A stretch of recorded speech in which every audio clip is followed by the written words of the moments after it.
किसी समय की बात है। चार नौजवानों की दोस्ती की चर्चा दूर दूर तक फैली हुई थी। उनमें से एक तो उसी देश के राजा का लड़का था, दूसरा मंत्री का बेटा था, तीसरा शाही जौहरी का लड़का था और चौथा एक सिपाही का बेटा था।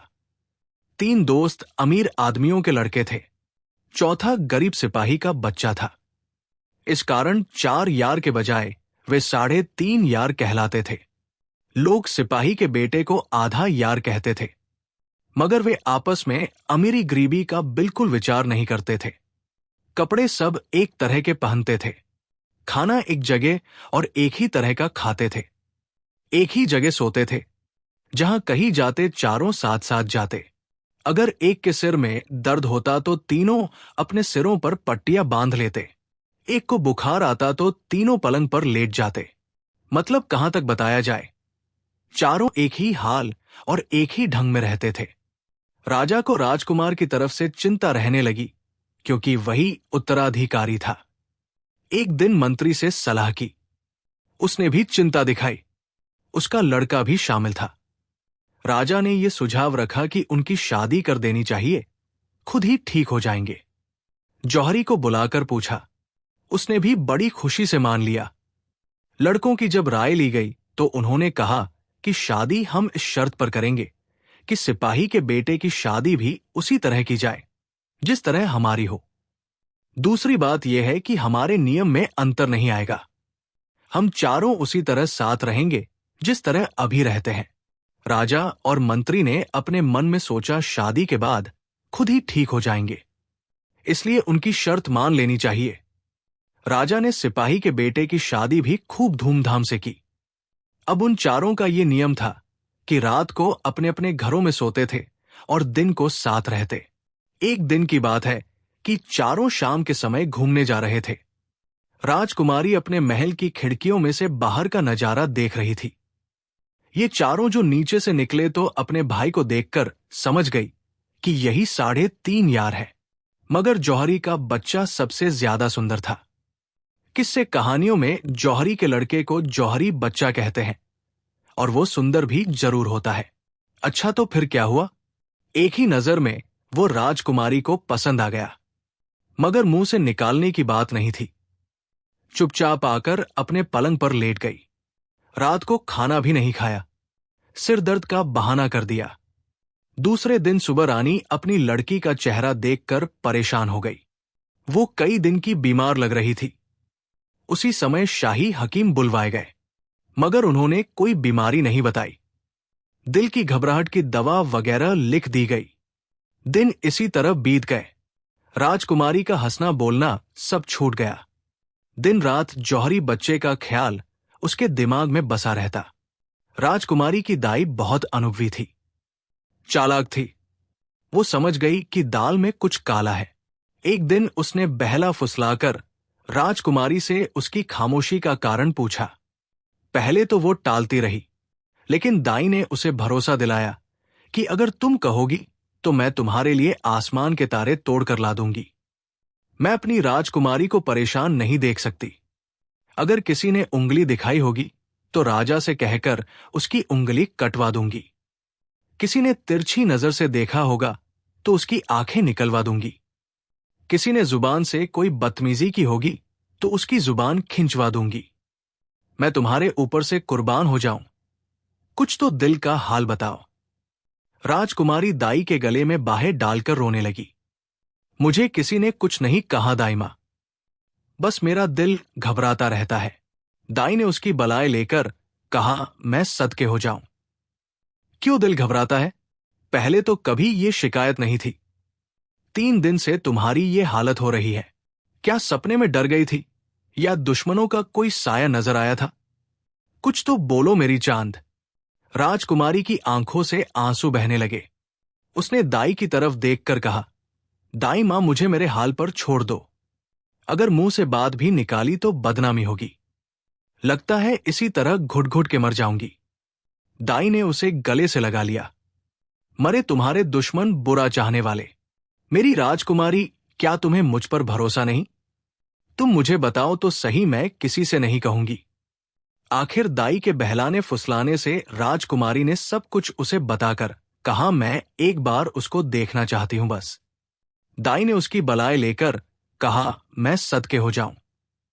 ये क्या मुश्किल बात है, मैं कल ही उसको ले आऊंगी और किसी को कानो कान खबर ना होगी। राजकुमारी दाई से लिपट कर रोने लगी। मेरी दाई मां, देखो मेरी बदनामी ना हो। मां के घर की नौकरानियों तक भी भनक ना पहुंचने पाए।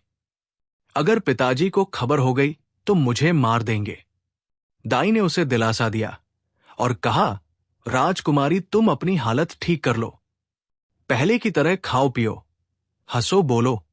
अभी तक राजा को तुम्हारी खामोशी का हाल नहीं पता चला है, वरना वो मंत्री से सलाह करेंगे।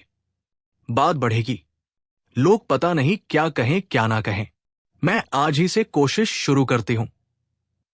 राजकुमारी ने उठकर मुंह हाथ धोया, कपड़े बदले और अपनी मां के पास आकर बैठ गई। रानी ने प्यार से बेटी के चेहरे पर हाथ फेरकर पूछा, मेरी चांदब तबीयत कैसी है? हकीम साहब की दवा से कुछ फायदा हुआ या नहीं? राजकुमारी ने अदब से जवाब दिया, जी हाँ मां, आज तो मेरी तबीयत बहुत अच्छी है, आप चिंता ना करें। थोड़ी देर बैठकर वो अपने कमरे में चली गई। आज नाश्ता भी किया, खाना भी खाया। दाई ने अकेले में रानी से कहा, महारानी जी, राजकुमारी पर किसी की नजर है। आज मैंने उनकी नजर उतारी तो कुछ बेहतर हुई है। अब मैं अपने गुरु जी के पास जाऊंगी। वो बहुत पहुंचे हुए बुजुर्ग है, उनका तावीज लाकर राजकुमारी के गले में डालूंगी। मगर ये नहीं चाहती कि महल की नौकरानियों को खबर हो। आप मुझे गुप्त दरवाजे की चाबी दे दे, वरना पहरेदार पूछताछ करेंगे कि कहां जा रही हो, क्यों जा रही हो। चाबी मेरे पास होगी तो दोपहर को बुर्का ओढ़कर चुपके से निकल जाऊंगी। रानी को भी खबर न थी कि दाई क्या करने वाली है। उन्होंने तुरंत चाबी दे दी। उसने अपनी जेब में रख ली। उसी दिन दोपहर को जब लोग आराम कर रहे थे, दाई गुप्त दरवाजा खोलकर बाहर निकली और सीधी जौहरी के घर पहुंची और अंदर खबर भिजवाई। नौकरानियां दौड़ी। जौहरी की पत्नी को खबर हुई कि राजकुमारी की दाई आई है। तुरंत बुलाया गया, बड़ी खातिरदारी से बिठाया और पूछा, दाई जी कैसे आना हुआ? दाई ने कहा, बड़े जौहरी साहब से एक काम है, रानी ने भेजा है। बाहर खबर करवाई। दाई का नाम सुनते ही जौहरी सब काम काज छोड़कर अंदर आया। दाई से पूछा, क्या काम है दाई जी? दाई ने जवाब दिया, जौहरी साहब, हमारी राजकुमारी की गुड़िया की शादी है, छोटे छोटे गहनों की जरूरत है। छोटे जौहरी को मेरे साथ भेज दीजिए, राजकुमारी खुद समझा देंगी। दाई से ये बात सुनकर जौहरी को शक हुआ। उसने जवाब दिया, दाई जी, लड़का अभी इन चीजों से अनजान है। वो तो पूरा दिन अपने दोस्तों के साथ घूमने फिरने में रहता है या शिकार में चला जाता है। रात को आकर अपने कमरे में सो जाता है। वो भला क्या जाने गहना क्या होता है और हीरे जवाहरात क्या चीज है। मैं हाजिर हूं, मुझे राजकुमारी की सेवा में ले चलो। मैं उनकी मर्जी के मुताबिक गुड़िया का गहना बनवाकर पेश कर दूंगा। दाई ने जवाब दिया, नहीं जौहरी साहब, रानी ने मुझे यही हुक्म दिया है।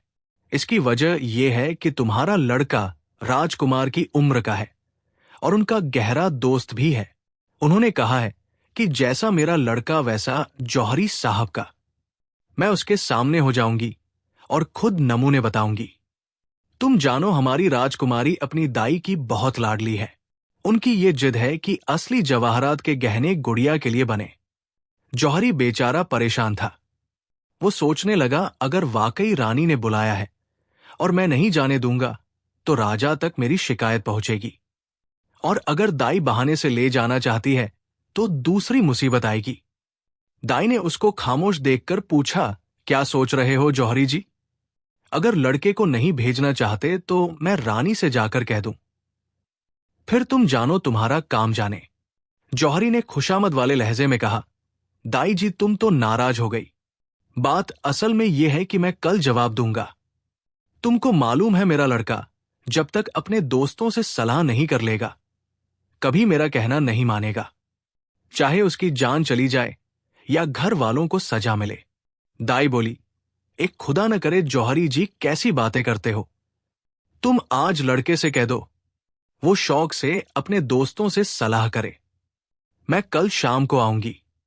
दाई खूब पकवान और मिठाइयां खाकर गुप्त दरवाजे से महल आ गई और एक सादा कागज मोड़कर रानी को दिखाकर कहा, महारानी जी, मैं तावीज ले आई हूं। अभी कपड़े में सीकर राजकुमारी के गले में डालती हूं। गुरु जी ने कहा है कल पानी पढ़कर देंगे। उनके सहायकों ने बताया है कि किसी जिन का साया है। राजकुमारी नहाकर छत पर बाल खुले खड़ी थी। वो जिन हवा में उड़ा जा रहा था, उसका साया पड़ गया है। खुदा ने चाहा तो 3 दिन में बिल्कुल ठीक हो जाएंगी। इधर की बात तो इधर छोड़ो, अब जौहरी के यहां का हाल सुनो। रात को जब जौहरी बच्चा घर में आया तो उसके बाप ने सारा किस्सा सुनाया। वो डरपोक स्वभाव का लड़का था। उसने अपने बाप से कहा, पिताजी, आपने साफ जवाब दे दिया होता, मैं रानी से क्या बात करूंगा? मुझे गहनों से संबंधित कुछ पता नहीं। दूसरी बात यह है कि मैं अपने दोस्तों से पूछूंगा, उनमें राजकुमार भी है, वो न जाने क्या समझे। मैं तो इस समय परेशान हो गया हूं। जौहरी बोला, परेशान तो मैं भी हूं। वो दाई कल शाम को आएगी। तुम सुबह अपने दोस्तों से सलाह करके मुझे बता देना। जो कुछ कहे वो करना। अच्छा भाई। बात छोटी करते हुए दूसरे दिन सुबह सबसे पहले जौहरी बच्चे ने अपने दोस्तों से सारा किस्सा बताया और कहा, अब बताओ क्या करूं? मुझे तो इस तरह चोरी से महल में जाते डर लगता है। सिपाही ने हंसकर कहा, अरे डरने की क्या बात है, जरूर जा, तेरी तो किस्मत जाग गई, बहुत सा इनाम मिलेगा। मंत्री का बेटा बोला, मेरी भी यही राय है, रानी का हुक्म पूरा करो। राजकुमार सोच में पड़ गया। उसने अपनी मां की जुबानी राजकुमारी की खामोशी का हाल सुना था। घर में गुड़िया की शादी की कोई चर्चा नहीं थी। जरूर दाई की चालाकी है। जो भी हो, अब तो मुझे भी यही सलाह देनी पड़ेगी। उसने जौहरी बच्चे से कहा, जरूर जाओ, कोई मुसीबत आए तो हम तुम्हारे साथ हैं। दूसरे दिन दाई दोपहर को फिर जौहरी के यहाँ आई। उसने कहा, दाई जी, लड़का तैयार है, जिस समय तुम्हारा मन चाहे अपने साथ ले जाओ। दाई बहुत खुश हुई और कहा, रात को ठीक 8 बजे मैं आऊंगी। दिन को लोग देखेंगे। रानी ने लड़की की जिद पूरी करने को ये काम किया है। राजा को खबर नहीं है। वे इन फालतू खर्चों को पसंद नहीं करते। तुम जानो, मां की ममता ऐसी ही होती है। वो मजबूर हो गई। इसी तरह की मीठी मीठी बातें बनाकर दाई चली गई। जौहरी पुराना अनुभवी था। समझ गया कि दाल में कुछ काला है। भगवान इज्जत रखने वाला है। 8 बजे ये चारों दोस्त जौहरी के यहां जाकर बैठ गए और उनका इंतजार करने लगे। सिपाही के बेटे ने जौहरी बच्चे को खूब कीमती कपड़े पहनाए और एक हीरों का हार उसके गले में डाला। जौहरी ने रानी के लिए हीरों का हार और राजकुमारी के लिए लाल पत्थर का हार भेंट करने के लिए बेटे को दिया। 9 बजे दाई आई। बहुत माफी मांगी। जौहरी के लड़के को बाहर से बुलवाया। उसके दोस्तों ने कहा, तुम चलो पीछे से, हम भी आते हैं, बाहर खड़े रहेंगे, मगर दाई को खबर न होने पाए। हम तुम्हारी मदद के लिए मौजूद रहेंगे। राजकुमार बिल्कुल खामोश था, मगर दोस्ती का हक निभा रहा था। दाई जौहरी बच्चे को साथ लेकर चली। कुछ दूरी पर ये तीनों दोस्त भी थे। सड़क पर बिल्कुल सन्नाटा था। कोई 10 बजे होंगे। दाई गुप्त दरवाजे से जौहरी बच्चे को लेकर महल में दाखिल हुई और अंदर से कुंडी लगा दी। ये तीनों बाहर खड़े हो गए। राजकुमार अपने महल के कोने कोने से वाकिफ था। वो समझ गया कि अंदर से एक सीढ़ी राजकुमारी के कमरे में जाती है। ये चालाक दाई जरूर जौहरी बच्चे को राजकुमारी के पास लेकर गई है। उसको मालूम था कि उसकी मां 9 बजे सो जाती है, मगर कुछ बोल नहीं सकता था। मन ही मन बहुत परेशान हो रहा था। दाई जौहरी बच्चे को राजकुमारी के कमरे में पहुंचाकर चली गई। वो अपने सजे हुए पलंग पर बैठी थी। ये डरा हुआ हाथ बांधकर खड़ा हो गया और कहा, राजकुमारी जी, आपने मुझे बुलाया था, मैं हाजिर हूं। क्या हुक्म है? राजकुमारी ने एक चाहत भरी नजर उसके चेहरे पर डाली। उसी समय घड़ी ने 11 बजाए। उसने घबराकर कहा, पहले तो तुम मेरा एक काम कर दो। आज मेरी दाई को समय नहीं मिला। मैं रोज रात को एक फल खाती हूं। वो न खाऊं तो मैं जिंदा नहीं रह सकती। अमुक सड़क पर एक बूढ़ा आदमी वो फल लेकर बैठता है। मेरे लिए बड़ी मुश्किल से लाता है। तुम वहां जाकर उससे कहना राजकुमारी के लिए जो इंद्रायण का फल लाते हो वो दे दो। आज बुढ़िया बीमार हो गई है। जो कीमत बताए वो तुम दे देना। जौहरी बच्चा बहुत अच्छा कहकर उल्टे कदमों वापस आया। तीनों बाहर खड़े थे। सिपाही ने हंसकर कहा, क्या डांटकर निकाल दिया? इतनी जल्दी कैसे वापस आ गए? जौहरी बच्चे ने घबराहट में कहा, नहीं यार, वो दाई तो मुझे राजकुमारी के कमरे में पहुंचाकर कहीं चली गई। राजकुमारी ने इंद्रायण का फल मंगवाया है। रोज रात को दाई लाकर देती थी। आज मुझे लाकर देना है। मेरे साथ चलो। चारों दोस्त फल की तलाश में चले। राजकुमारी ने जो पता बताया था वहां जाकर देखा तो सच में एक बूढ़ा टोकरी लिए बैठा ऊँघ रहा था और एक दिया टिमटिमा रहा था। सिपाही के बेटे ने आगे बढ़कर बूढ़े को आवाज दी। उसने चौंक कर कहा, आज बड़ी देर कर दी और तुम कौन हो? ये फल तो एक बुढ़िया ले जाती है। सिपाही के बेटे ने जवाब दिया, मैं बुढ़िया का लड़का हूं। वो आज बीमार है और मुझे भेजा है। बूढ़े ने 5 अशर्फिया लेकर वो फल उसके हवाले किया। अब इधर का हाल सुनो। राजकुमारी ने फल काटने के लिए एक तेज चाकू रखा था। वो उसको हाथ में लिए बैठी थी। जवानी की उम्र नींद से झूम रही थी। जौहरी बच्चे के आने में जो देर हुई, राजकुमारी चाकू हाथ में लिए पलंग पर लेटते ही सो गई। करवट जो बदली तो चाकू दिल में उतर गया। एक चीख के साथ ही प्राण निकल गए। जौहरी बच्चा फल लेकर ऊपर आया तो क्या देखता है कि राजकुमारी खून में नहाई हुई पड़ी है। पलंग और बिस्तर पर खून ही खून है। उसने पास जाकर देखा तो सीने में चाकू घुसा हुआ था। घबराकर पीछे हटा। डर से बुरा हाल था। तुरंत नीचे आ गया। सिपाही ने हंसकर पूछा, अब किस चीज की जरूरत है? जौहरी बच्चा थरथर कांप रहा था। मंत्री के बेटे ने उसकी हालत देखकर पूछा, यार तुम्हें क्या हुआ? उसने धीमी आवाज में कहा, यहां से तुरंत भागो। राजकुमारी के सीने में चाकू घुस गया है। वो बेचारी इस दुनिया से चली गई। सारे कमरे में खून ही खून है। राजकुमार के दिल पर गहरी चोट लगी, मगर उसकी जुबान से अचानक निकला, अल्हम्दुलिल्लाह, अल्लाह ने इज्जत रख ली। उसी समय चारों तेज कदमों से जौहरी के घर आए और चारों ने आपस में वादा किया, ये राज अपने दिल में ही रखें, किसी को खबर न होने पाए। उसके बाद अपने अपने घर गए। राजकुमार का महल अलग था। वो वहां चला गया, मगर पूरी रात बहन के गम में रोता रहा। जौहरी बेटे के इंतजार में जाग रहा था और दुआएं मांग रहा था। जब वो घर आया तो पूछा, रानी ने क्या हुक्म दिया है? लड़के ने अपनी घबराहट छुपाते हुए कहा, पिताजी, इस समय तो मुझे नींद आ रही है, सुबह बताऊंगा। और वो अपने कमरे में जाकर मुंह लपेट कर सो गया।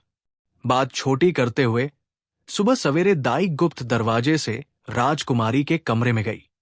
वहां का नजारा देखकर उसके होश उड़ गए। फल जमीन पर पड़ा था और चाकू का पूरा फल राजकुमारी के दिल में घुसा था। वो बड़ी चालाक औरत थी। सबसे पहले उसने चाकू निकाला और छुपाकर अपने पास रख लिया। उसके बाद रोती पीटती नीचे आई। उसकी आवाज सुनकर नौकरानियां दौड़ी आईं। रानी तक खबर पहुंची। दाई कुछ बताती ना थी। राजकुमारी राजकुमारी कह कहकर सिर पीटती जा रही थी। बड़ी मुश्किल से उसने बताया। रानी खड़ी खड़ी गिर पड़ी। महल में रोना धोना मच गया। राजा को खबर पहुंची। वे नंगे पांव दौड़े आए। दाई ने सुबह सवेरे कमरे पर जाने से पहले गुप्त दरवाजा बंद कर दिया था। राजा ने तुरंत राजकुमार को बुलवाया और सारा माजरा सुनाया। दोनों बाप बेटों ने कमरे पर जाकर देखा। किसी की कुछ समझ में नहीं आ रहा था। राजकुमार बिल्कुल खामोश था। रानी को बार बार बेहोशी आ रही थी।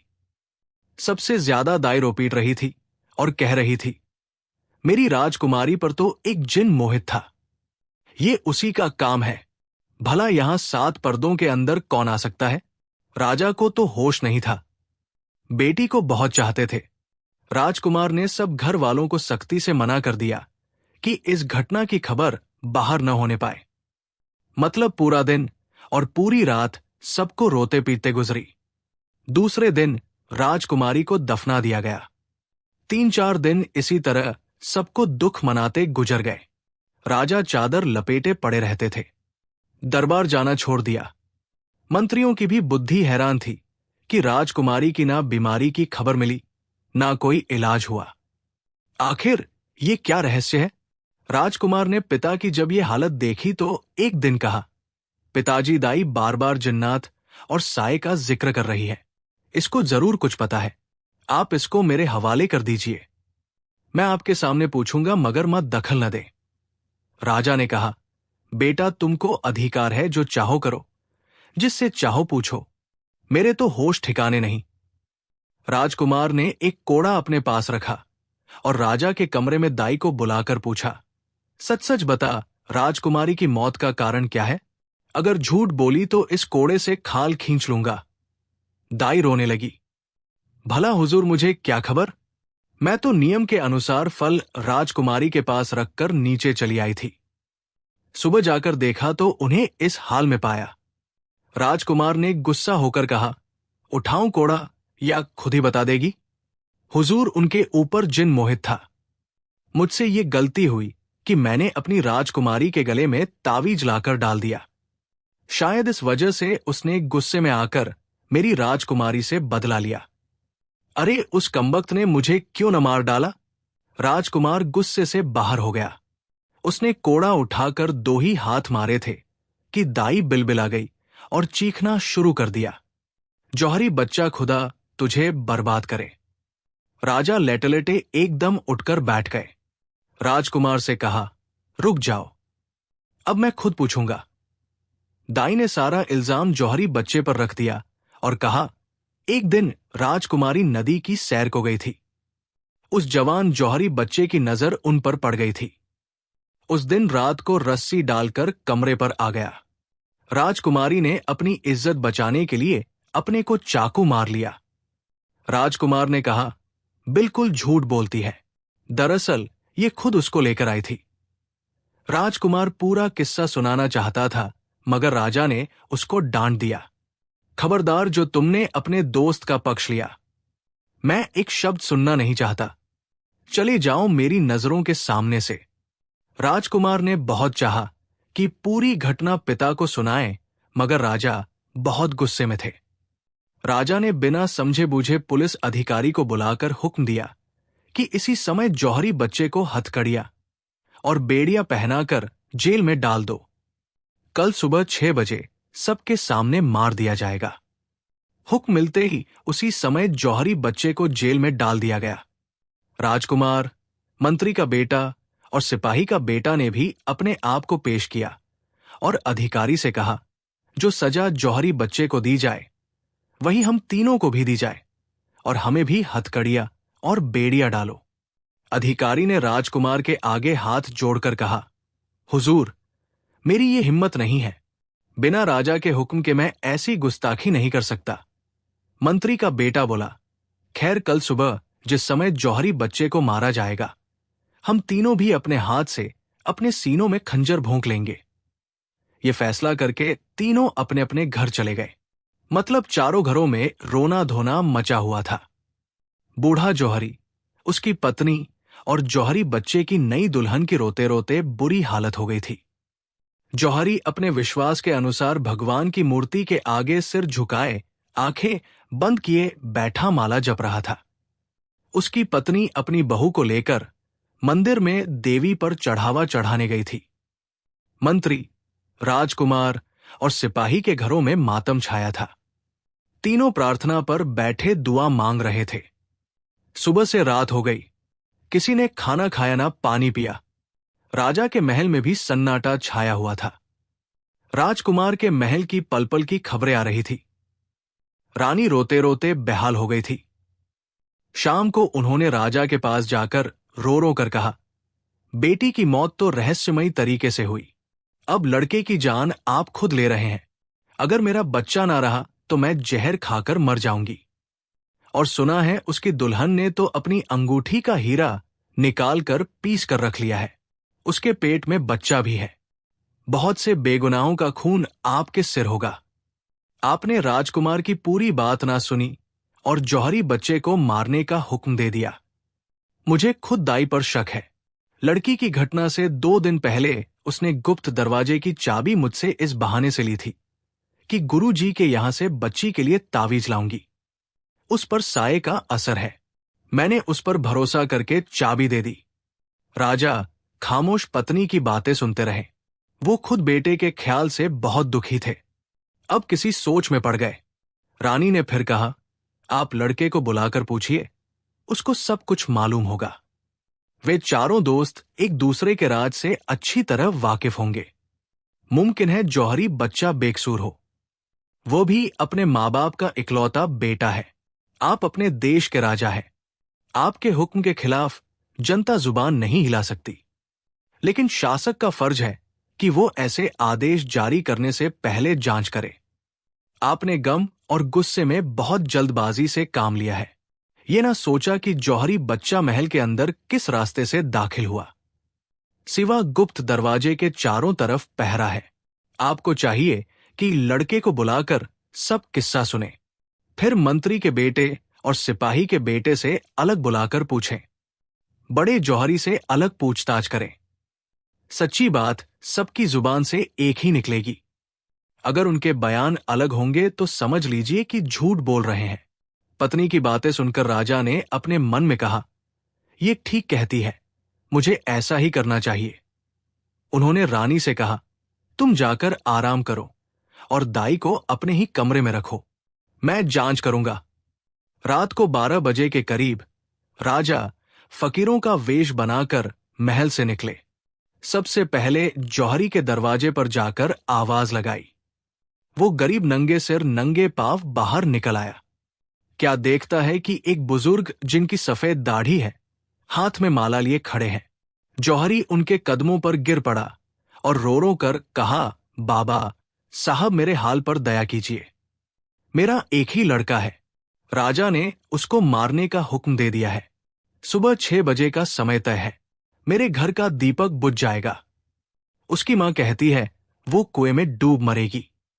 उसकी 3 महीने की दुल्हन उसकी लाश के साथ सती हो जाएगी। आप दुआ करें कि राजा उसकी जान बख्श दे। फकीर ने पूछा, किस जुर्म पर राजा ने मौत की सजा का हुक्म दे दिया? जौहरी ने कहा, बाबा साहब मेरा लड़का बेकसूर है। एक दिन राजकुमारी की दाई आई और कहा, रानी ने तुम्हारे लड़के को बुलाया है। राजकुमारी की गुड़िया की शादी है, छोटे छोटे गहने बनवाने हैं। मैंने दाई से कहा, लड़का इन चीजों से वाकिफ नहीं है, ना उसे गहनों की खबर, ना जवाहरात की पहचान। मैं हाजिर हूं, मुझे ले चलो। राजकुमारी की मर्जी के मुताबिक हर चीज तैयार कर दूंगा। मगर वो ना मानी। कहने लगी, रानी तुम्हारे सामने कैसे आएंगी? लड़का अभी बच्चा है, उसको खुद समझाएंगी। आखिर मजबूर होकर मैंने कहा, लड़के से पूछकर कल जवाब दूंगा। वो दूसरे दिन आने को कहकर चली गई। रात को लड़का घर में आया। मैंने उससे जिक्र किया। वो डर गया। उसने कहा, मैं बिना अपने दोस्तों की सलाह के जवाब नहीं दे सकता। मतलब दूसरे दिन लड़के ने कहा, मेरे दोस्तों में 3.5 यार की दोस्ती की प्रसिद्धि है। राजकुमार, मंत्री का बेटा, मुझ अभागे का लड़का और सिपाही का लड़का। मेरे दोस्तों ने इजाजत दे दी है कि थोड़ी देर के लिए हो आऊं। उस दिन रात को 9 बजे दाई आई और लड़के को साथ लेकर चली गई। मुझे चिंता हुई कि रात को क्यों लेकर गई है। मैं दुआएं मांगता रहा। रात को 12 बजे लड़का आ गया। मुझे संतोष हो गया। उसने मुझसे कहा सुबह सब हाल बताऊंगा। मगर सुबह राजकुमारी की अचानक मौत से सारा शहर गम में डूब गया। चौथे दिन लड़के को पुलिस पकड़ कर ले गई और राजा ने उसके कत्ल का हुक्म दे दिया। जौहरी फिर फकीर के कदमों पर गिर पड़ा और कहा, हुजूर, मेरे पास जो कुछ धन और गहने हैं, मैं आपके कदमों में लाकर डाल दूंगा। मैं सूखे टुकड़े खाकर गुजारा कर लूंगा, मगर मेरा बच्चा बच जाए। आप दुआ करें। वो बिल्कुल बेकसूर है। फकीर ने कहा, बाबा, हमें तुम्हारे धन की क्या जरूरत? दुआ करना हमारा काम है, कबूल करना अल्लाह की मर्जी पर है। जाओ खुदा से मन लगाओ, वही सबकी मुश्किल आसान करने वाला है। यहां से राजा मंत्री के बेटे के दरवाजे पर जाकर आवाज लगाई। वो भी नंगे सिर नंगे पांव घबराया हुआ बाहर निकल आया और फकीर के आगे हाथ जोड़कर कहने लगा, बाबा, शायद अल्लाह ताला ने आपको हमारी मदद के लिए भेजा है। जौहरी बच्चा बिल्कुल बेकसूर है। राजकुमारी की दाई उसको मजबूर करके ले गई थी। वो हम लोगों की सलाह से गया था। राजा ने उसे मारने का हुक्म दिया है। उसने राजकुमारी को नहीं मारा। मेरे पास जो कुछ रुपया पैसा है, मैं आपकी भेंट करता हूं। हम 4 दोस्त हैं, राजकुमार, जौहरी बच्चा, सिपाही का बेटा और मैं। हम तीनों ने यह फैसला कर लिया है कि उसके बाद हम जिंदा नहीं रहेंगे। उसी समय अपने आप को खंजर मारकर मर जाएंगे। आप दुआ कीजिए कि राजा जौहरी बच्चे को माफ कर दे, वरना 4 घर बर्बाद हो जाएंगे। फकीर ने कहा, बेटा, मुझे रुपए पैसे की जरूरत नहीं, दुआ करना हमारा काम है। जाओ तुम भी दुआ करो। अब फकीर सिपाही के बेटे के दरवाजे पर आया। वो दीवानों की तरह दौड़ा आया और फकीर के कदमों में गिर पड़ा। हुजूर, जौहरी बच्चे को बचाइए। मेरे पास जो कुछ है वो सब आप अल्लाह की राह पर दे दीजिए। वो बेकसूर है। दाई उसको जबरदस्ती लेकर गई और खुदा जाने किस तरह राजकुमारी को चाकू लग गया। हम चारों 11 बजे रात को फल लेकर आए। जौहरी बच्चा ऊपर फल लेकर गया और उसी समय घबराया हुआ वापस आया। राजकुमारी खून में लथपथ पड़ी थी। चाकू उसके दिल में घुसा था। आप यकीन मानिए, उसने कत्ल नहीं किया। फकीर ने उसे तसल्ली दी और कहा, अल्लाह में बड़ी शक्ति है, तुम भी दुआ करो। मैं भी दुआ करता हूं। अब फकीर राजकुमार के दरवाजे पर आया और आवाज लगाई। वो भी उसकी आवाज पर घबराया हुआ बाहर निकल आया। बाल बिखरे हुए थे, रो रो कर आंखें सूज गई थी। फकीर के आगे हाथ बांधकर कहने लगा, बाबा जी, मैं इस देश का उत्तराधिकारी हूं। मेरी जो कुछ जायदाद और दौलत है वो मैं आपको भेंट करता हूं। आप अल्लाह की राह में लुटा दीजिए और जौहरी बच्चे के हक में दुआ कीजिए। राजा ने उसके कत्ल का हुक्म दुख और गुस्से की हालत में दे दिया है। वो बिल्कुल बेकसूर है। फकीर ने कहा, बेटा, ये बात मेरी समझ में नहीं आती कि राजा ने बेकसूर लड़के को मारने का हुक्म क्यों दे दिया है। उसने कोई बड़ा जुर्म किया होगा। राजकुमार ने जवाब दिया, बाबा, उसने कोई जुर्म का काम नहीं किया। हम 4 दोस्त एक जान समझिए। एक का राज दूसरे से छुपा नहीं रह सकता। जो कुछ घटना हुई है मैं सही सी कहता हूं। आप पहुंचे हुए बुजुर्ग हैं। मेरा झूठ सच आपको खुद ही मालूम हो जाएगा। राजकुमारी मेरी सगी बहन थी। एक दिन उसकी दाई, जो उसकी राजदार थी, बड़े जौहरी के पास गई और उससे कहा, जौहरी बच्चे को रानी ने बुलाया है। राजकुमारी की गुड़िया की शादी है, गहने बनवाने हैं। बड़े जौहरी ने बहुत मना किया और कहा, मैं चलूं। मगर उसने कहा, तुम्हारे सामने रानी नहीं आएंगी। तुम्हारा लड़का अभी बच्चा है, उसी को बुलाया है। जौहरी खामोश हो गया। उसने कहा, लड़के से पूछकर जवाब दूंगा। उसने हम लोगों से पूछा। हमें कोई आपत्ति न हुई, क्योंकि रानी यानी मेरी माता जी ने बुलाया था। दूसरे दिन वो औरत रात के 9 बजे जौहरी बच्चे को लेने आई। मुझे शक हुआ कि वह रात को क्यों आई। खैर, वो उसको साथ लेकर चली। हम तीनों दोस्त भी उसके पीछे कुछ दूरी पर चले। वो गुप्त दरवाजे से महल में दाखिल हुई। मुझे यकीन हो गया कि ये औरत जौहरी बच्चे को राजकुमारी के पास लेकर गई है, क्योंकि ऊपर जाने का रास्ता वहीं से है। गुस्से से मेरा खून खौलने लगा, मगर खामोश रहा। जौहरी बच्चा 1 मिनट में वापस आ गया और कहा, दाई मुझे राजकुमारी के पास छोड़कर कहीं चली गई। राजकुमारी ने कहा है कि पहले फल लेकर आओ। रोजाना दाई लाती है, आज उसे समय नहीं मिला। मतलब हम चारों फल की तलाश में निकले। रात के 12 बजे वो फल लेकर आए। जौहरी बच्चा अंदर गया और मैं सीढ़ी पर खड़ा हो गया और अपने मन में फैसला कर लिया कि अगर 5 मिनट के अंदर जौहरी बच्चा ना आया तो मैं खुद जाकर अपनी बहन को मार दूंगा। मगर वो तुरंत घबराया हुआ वापस आ गया और कहा, राजकुमारी के पास एक चाकू था, वो फल काटने के लिए रखा था, वो शायद सो गई होंगी। चाकू सीने में घुस गया। कमरे में खून ही खून है। राजकुमार की आंखों से आंसू बहने लगे। उसने कहा, बाबा, मैंने आपको सब हालात बता दिए हैं। आप दुआ कीजिए राजा उसको माफ कर दे, वरना सुबह 4 बेगुनाहों का खून होगा। हम तीनों दोस्त भी खुद को खंजर मार लेंगे। 4 लाशें एक साथ ही निकलेंगी। फकीर ने जवाब दिया, बेटा, अल्लाह पर भरोसा रखो, उसी से दुआ मांगो, हम भी दुआ करेंगे। ये कहकर फकीर चला गया। सुबह के 4 बजे थे। चारों घरों में कोहराम मचा हुआ था। 5 बजे से जनता मैदान में जमा होनी शुरू हो गई। राजा का हुक्म था कि सबके सामने जौहरी बच्चे की गर्दन काटी जाए। हर व्यक्ति दुखी था। जौहरी बच्चे की जवानी और सुंदरता का ख्याल करके लोगों की आंखों में आंसू आ जाते थे। बूढ़ा जौहरी अपने बेटे के आखिरी दर्शन के लिए मैदान में आया। एक रात में उसकी कमर झुक गई थी। 6 महीने का बीमार लगता था। उसको देखते ही लोग चीखें मार मार कर रोने लगे। राजकुमार, मंत्री के बेटे और सिपाही के बेटे ने बहुत दुख जताया। तीनों के हाथों में चमकते हुए खंजर थे। मैदान के थोड़े फासले पर लकड़ियों से चिता बनाई गई थी। घी के टीन रखे थे। मंत्री मुंह पर हाथ रखे रो रहा था। 6 बजे के करीब सिपाही जौहरी बच्चे को जेल से निकाल कर लाए। वो जंजीरों से जकड़ा हुआ था। चेहरा पीला पड़ गया था। बड़े जौहरी ने बेटे को देखते ही एक भयानक चीख मारी और बेहोश होकर जमीन पर गिर पड़ा। पूरी भीड़ की एक साथ चीख निकल गई। उसी समय चिता के पास एक पालकी लाकर रखी गई। नौकरानियां रोती हुई साथ आई।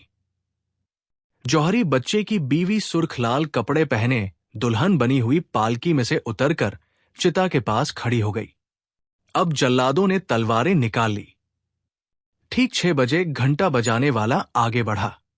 उसने अपना हाथ ऊंचा किया ताकि चोट लगाए।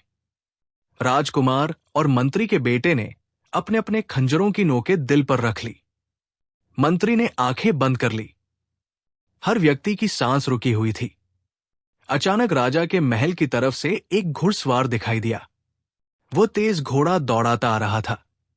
उसका एक हाथ ऊपर उठा हुआ था और जोर से कहे जा रहा था, ठहरो, ठहरो। हर व्यक्ति उधर देखने लगा। पास आकर उसने अधिकारी से कहा, राजा के दूसरे हुक्म का इंतजार करो। जल्लादों ने अपनी अपनी तलवारें झुका ली। कुछ देर के लिए भीड़ में सन्नाटा सा छा गया। लोगों के हाथ खुद ब खुद दुआ के लिए उठ गए। सूचना देने वालों की आवाजें आनी शुरू हुई। बाद अब हो जाइए, राजा साहब तशरीफ ला रहे हैं। भीड़ में हलचल मच गई। लोगों ने दोनों तरफ हटकर रास्ता छोड़ दिया। राजा घोड़े से उतरे और सीधे जौहरी बच्चे के पास पहुंचे। जल्लादों को हुक्म दिया, तलवार म्यान में कर लो। अधिकारी से कहा, अभी जौहरी बच्चे की जंजीरें खोलकर इसको आजाद कर दो और जनता को हुक्म दो कि अभी सब यही रहें। मंत्री ने अपने आप को संभाला और आंसू पोंछता हुआ पास खड़ा हो गया। राजा बड़े जौहरी के पास आए और उसका हाथ पकड़कर उठाते हुए कहा, उठो, तुम्हारा बेटा आजाद हो गया, हमने उसको माफ कर दिया। जौहरी ने फटी फटी आंखों से बादशाह को देखा और उठकर कदम पकड़ लिए। हुजूर, मैं सपना तो नहीं देख रहा। बादशाह ने उसको गले से लगा लिया और जौहरी बच्चे को बुलाकर उसका हाथ बाप के हाथ में देकर कहा, लो अपने बेटे को। शहजादा, वजीरजादा और सिपाही जादा बादशाह के कदमों में गिर पड़े। बादशाह ने उठाकर सबको गले लगाते हुए कहा, तुम चारों की दोस्ती का आज मैं कायल हो गया हूं। थोड़ी देर के बाद क्या देखते हैं कि शहजादे की दाई को ख्वाजा सिरा घसीटते हुए ला रहे हैं। पूरी भीड़ परेशान होकर देखने लगी। बादशाह ने खुद जल्लादों को आदेश दिया कि तुरंत इस औरत का सिर काट दो। आदेश की देरी थी। बुढ़िया की गर्दन झटके से कटकर दूर जा पड़ी। हर व्यक्ति सन्नाटे में था। बादशाह ने आम जनता में ऐलान किया कि हमारे राज्य में पहले 3.5 यार मशहूर थे, आगे से 4.5 कहलाएंगे। हम भी इन चारों लड़कों की दोस्ती में शामिल होते हैं। उसके बाद सब खुशी खुशी अपने अपने घर चले गए। जौहरी ने इस कदर दान पुण्य किया कि उसके मोहल्ले में कोई भी गरीब ना रहा। शहजादे की पत्नी को बादशाह बेगम ने अपने पास बुला लिया था। उन्होंने रात को दाई से सही हालात मालूम करके सुबह 5 बजे ही बादशाह को सुना दिए थे। शहजादा सीधा अपनी मां के पास आया। वजीर जादा और सिपाही जादा भी अपने अपने घर चले गए। दूसरे दिन बादशाह ने इन चारों लड़कों को बुलाकर कहा, आज से हम भी तुम्हारे साथ शामिल हो गए। चारों ने हाथ जोड़कर कहा, हुजूर हमारे साथ शामिल होने का विचार छोड़ दें, क्योंकि ये हुजूर की शान के खिलाफ है। इसके अलावा हुजूर को बहुत तकलीफ होगी। मगर बादशाह नहीं माने। लड़कों को चुप होना पड़ा और वजीर वगैरह हैरान थे कि बुढ़ापे में महाराज को क्या सूझी जो बच्चों में शामिल हुए हैं। मगर कौन बोल सकता था। बादशाह ने आदेश दिया, इस खुशी में एक उत्सव मनाया जाए, शहर में रोशनी की जाए। बहुत बड़ी दावत का इंतजाम किया गया।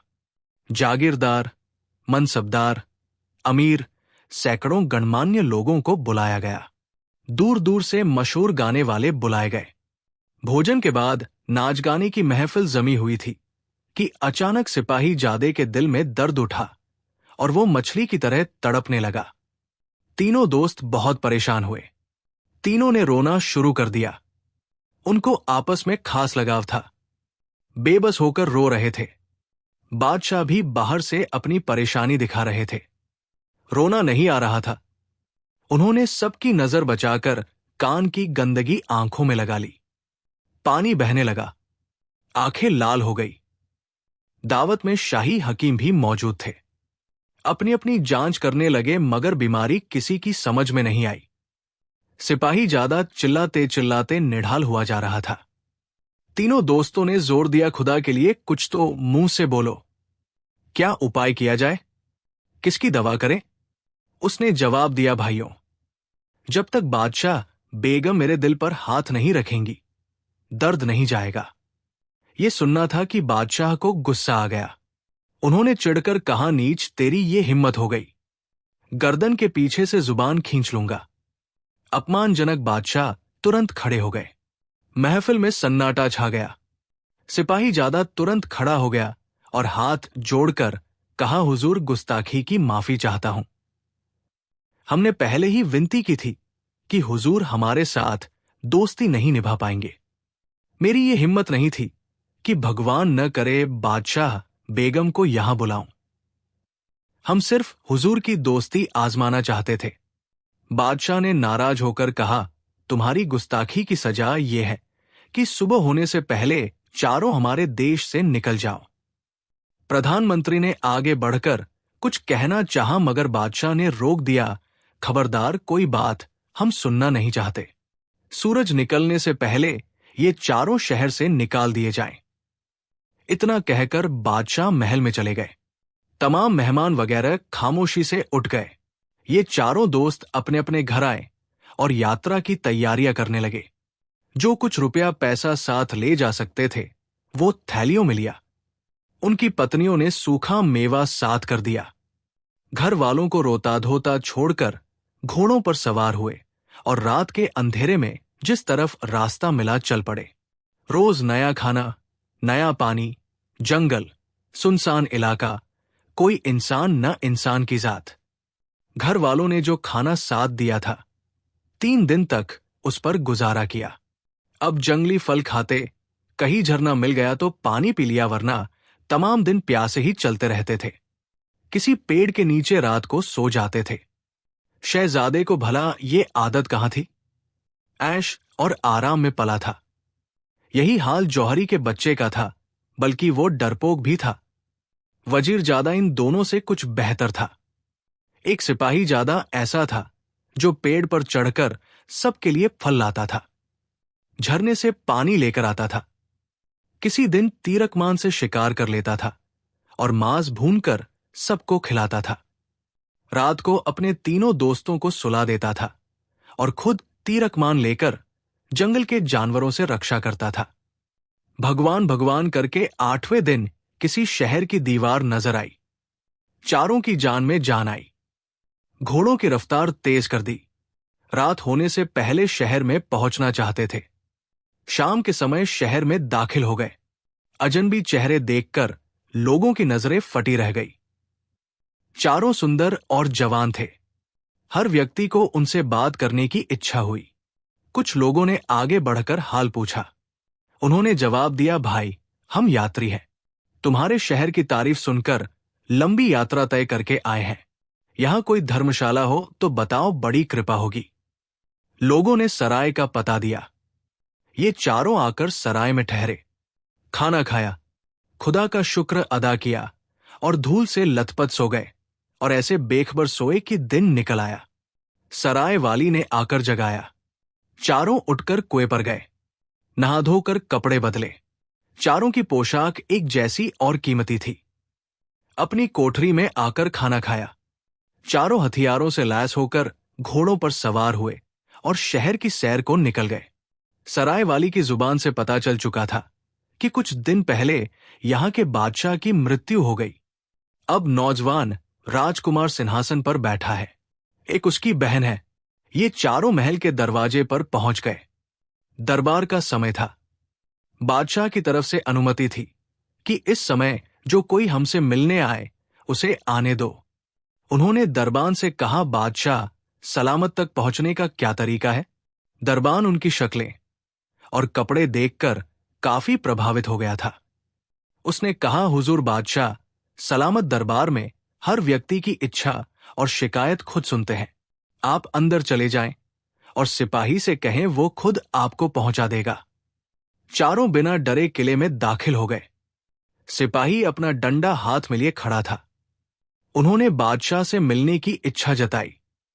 सिपाही ने जाकर अदब से कहा, हुजूर, 4 विदेशी नौजवान महाराज की सेवा में हाजिर होना चाहते हैं। बादशाह ने कहा, उन्हें आने दो।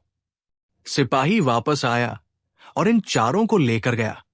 उन्होंने बड़े अदब से शाही तरीके के अनुसार सलाम किया। बादशाह ने बड़ी खुशी से उनका सलाम लिया और उनका रूप देखकर दंग रह गया। शहजादे की शान और अमीरी से वो काफी प्रभावित हुआ। उसने अपने अमीरों के बराबर बिठाया और उनके हालात पूछे। इन लोगों की बातचीत सुनकर वो और भी ज्यादा प्रभावित हुआ और कहा, अब मैं आपको कहीं नहीं जाने दूंगा। अपने साथियों में रखूंगा। पिताजी के साथी बूढ़े हो चुके हैं, हमारे पसंद के नहीं रहे, उनको पेंशन दे देंगे। सिपाही ने कहा, हुजूर, हम वक्त पर काम आने वाले हैं। जो किसी से काम ना होगा वो हम करेंगे, मगर हमारा वेतन 1.25 लाख सोने के सिक्के होगा। बादशाह को ये चारों इस कदर पसंद आए थे कि उन्होंने बिना सोचे मान लिया। दरबारियों और वजीरों को बुरा लगा, मगर कुछ बोल नहीं सकते थे। ये नया बादशाह किसी की सलाह नहीं मानता था। किसी की हिम्मत नहीं थी कि उसके आदेश के खिलाफ जुबान भी हिला सके। आपस में खुसर पुसर करने लगे।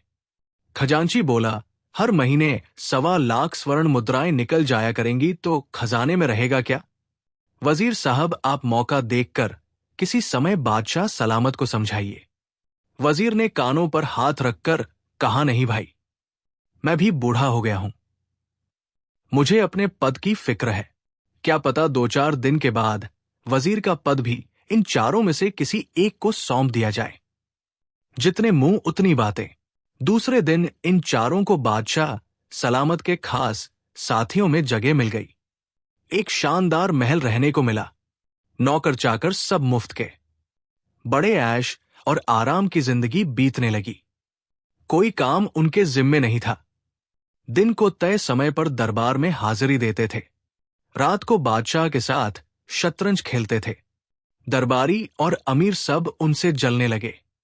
1 महीना इसी तरह बीत गया। पहली तारीख हुई। सबकी तनख्वाह बंटनी शुरू हुई। ये चारों भी खजांची के पास पहुंचे। वो उनको देखकर सहम गया। 1.25 लाख स्वर्ण मुद्राएं गिनते गिनते दोपहर हो गई। इन चारों ने बोरियों में मुद्राएं भरकर गाड़ी में ला दी और अपने घर की राह ली। ये शहर से कुछ दूरी पर एक बाग में रहते थे। बादशाह ने खुद अपनी सैर के लिए यहां महल बनवाया था। इधर ये लोग रवाना हुए, उधर खजांची का डर से दिल फट गया। वो मर गया। तमाम शहर में शोर मच गया। उसके सगे संबंधी रोते पीटते आ गए। बादशाह को सूचना मिली। उन्हें बहुत दुख हुआ। उनके पिता के समय का वफादार आदमी था। हकीम बुलाए गए। उन्होंने हर तरह से देखा परखा, मगर उसमें कुछ भी जान बाकी नहीं थी। खजाने के दरवाजे के आगे लोगों की भीड़ हो गई। कई घंटे इसी तरह बीत गए। उसके सगे संबंधियों ने शव को वहां से उठाना चाहा, मगर खजांची का शव इस कदर भारी था कि 10 आदमियों ने कोशिश की, मगर वो टस से मस नहीं हुआ। बादशाह को सूचना दी गई। वो खुद आए और तमाम हालात खुद देखे। खजांची की कमर में रस्सी बांधकर सैकड़ों आदमियों ने खींचा, मगर शव 1 इंच भी नहीं खिसका। शाम हो रही थी। खजाने का दरवाजा खुला पड़ा था। इस अजीब घटना को देखने के लिए सारा शहर उमड़ा चला आता था। बादशाह बहुत परेशान थे। उन्होंने आम जनता में ऐलान किया कि जो कोई खजांची के शव को यहां से उठाएगा, उससे मैं अपनी बहन की शादी कर दूंगा। ये सुनना था कि बड़े बड़े अमीर आगे बढ़े। सबने अपनी कोशिश कर ली, मगर शव हिला तक नहीं। वजीर ने हाथ जोड़कर विनती की, महाराज, आप अपने नए साथियों को बुलाइए। उन्होंने कहा था, जो काम किसी से ना होगा वो हम करेंगे।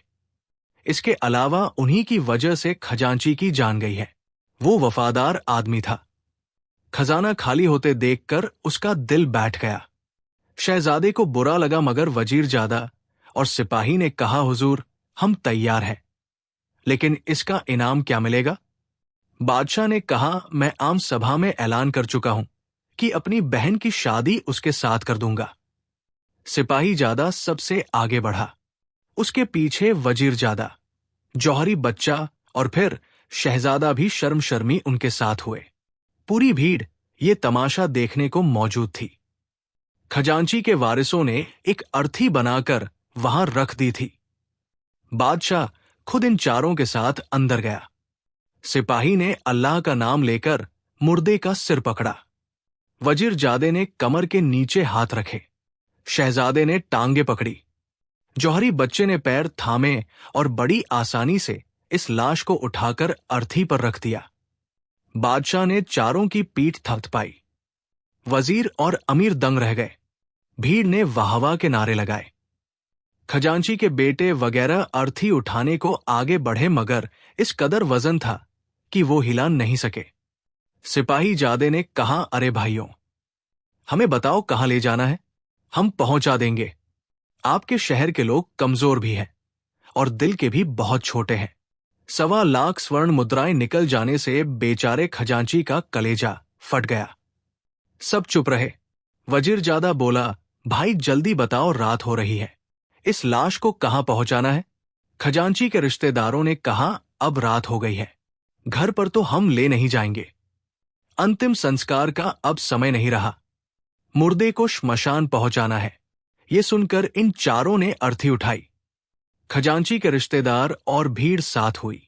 बादशाह इन चारों साथियों से शर्मिंदा था। वो भी श्मशान तक पैदल गया। वहां खजांची के रिश्तेदारों ने बादशाह से कहा, हुजूर, हम तो यहां रहेंगे नहीं। रात को भूतों का राज होता है। आप अपने सिपाहियों को आदेश दीजिए कि रात को यहां पहरा दें। मगर कोई व्यक्ति मुर्दे के पास रात गुजारने को तैयार नहीं हुआ। सिपाही जादे ने कहा, हम हाजिर हैं, तमाम रात जागेंगे। ये सब लोग चले गए। अब श्मशान में ये चारों रह गए। सिपाही जादा बोला, देखो भाई, पूरी रात तो जागना मुश्किल है। ऐसा ना हो सबको नींद आ जाए और इस मुर्दे को कुत्ते गीदड़ घसीट कर ले जाएं। वजीर जादे ने कहा, फिर क्या किया जाए? सिपाही जादे ने कहा, हम सब बारी बारी से जागे, 3 सोए, एक पहरा दे। जौहरी बच्चा अभी छोटा है और डरपोक भी, इस वजह से सबसे पहले उसकी बारी लगाओ। 10 बजे से 12 बजे तक ये जागे, क्योंकि अक्सर लोग 12 बजे तक जागते रहते हैं और सामने वाली सड़क भी चलती रहती है। दूर से मकानों की रोशनी भी नजर आती रहेगी। 12 बजे से ये वजीर जादे को जगा दे, 2 बजे तक ये जागे। बहुत बहादुर आदमी है। उसके बाद ये सो जाए। मुझे जगा दे, यही वक्त ज्यादा सख्त होता है। 4 बजे मैं शहजादे साहब को जगा दूंगा। सुबह 6 बजे तक ये जागे। सबकी नींद भी हो जाएगी और पहरा भी हो जाएगा। सबने उसकी राय से सहमति जताई और तीनों दोस्त वही जमीन पर लेटकर सो गए। जौहरी बच्चा जागता रहा। 11 बजे पूरे शहर पर सन्नाटा छा गया। हवा तेज चल रही थी। इधर उधर से गीदड़ों की आवाजें आ रही थी। सामने खजांची का मुर्दा पड़ा था। जौहरी बच्चा तिरछी नजरों से उसकी तरफ देखता था और खौफ से कांप रहा था। रात बिल्कुल अंधेरी थी। ये कभी अपने दोस्तों के पास जाकर खड़ा हो जाता कि शायद कोई जाग रहा हो, मगर वो तीनों बेखबर सो रहे थे, खर्राटे ले रहे थे। गीदड़ जोर जोर से बोल रहे थे और पास के कुत्तों की आवाजें आने लगी। ये जल्दी से मुर्दे के करीब आकर खड़ा हो गया। 12 बजने में अभी कुछ देर बाकी थी कि खजांची का मुर्दा उठकर बैठ गया। जौहरी बच्चा थरथर कांपने लगा। डर के मारे उसकी आवाज नहीं निकली। खजांची ने कहा, बेटा मेरे करीब आओ। अभी मेरी जान नहीं निकली है और मैं बहुत तकलीफ में हूं। मेरी जांग में एक कीमती पत्थर है। वो इस कदर कीमती और ऐसा दुर्लभ है कि आज तक किसी ने नहीं देखा होगा। तुम मेरी जांग चीर कर वो पत्थर निकाल लो ताकि मैं शांति से मर सकूं। जौहरी बच्चा हालांकि बहुत डरा हुआ था, मगर था तो जौहरी का बेटा। कीमती पत्थर का नाम सुनकर लालच में आ गया और कमर से छोटा चाकू निकालकर कांपते हुए हाथों से खजांची की जांग को चीरकर पत्थर निकाल लिया। वो उसी समय गिर पड़ा। जौहरी बच्चा वहां से भागकर अपने दोस्तों के पास जाकर खड़ा हो गया। जब जरा होश ठीक हुए तो पत्थर को देखकर हैरान रह गया। उसका बाप भी जौहरी था।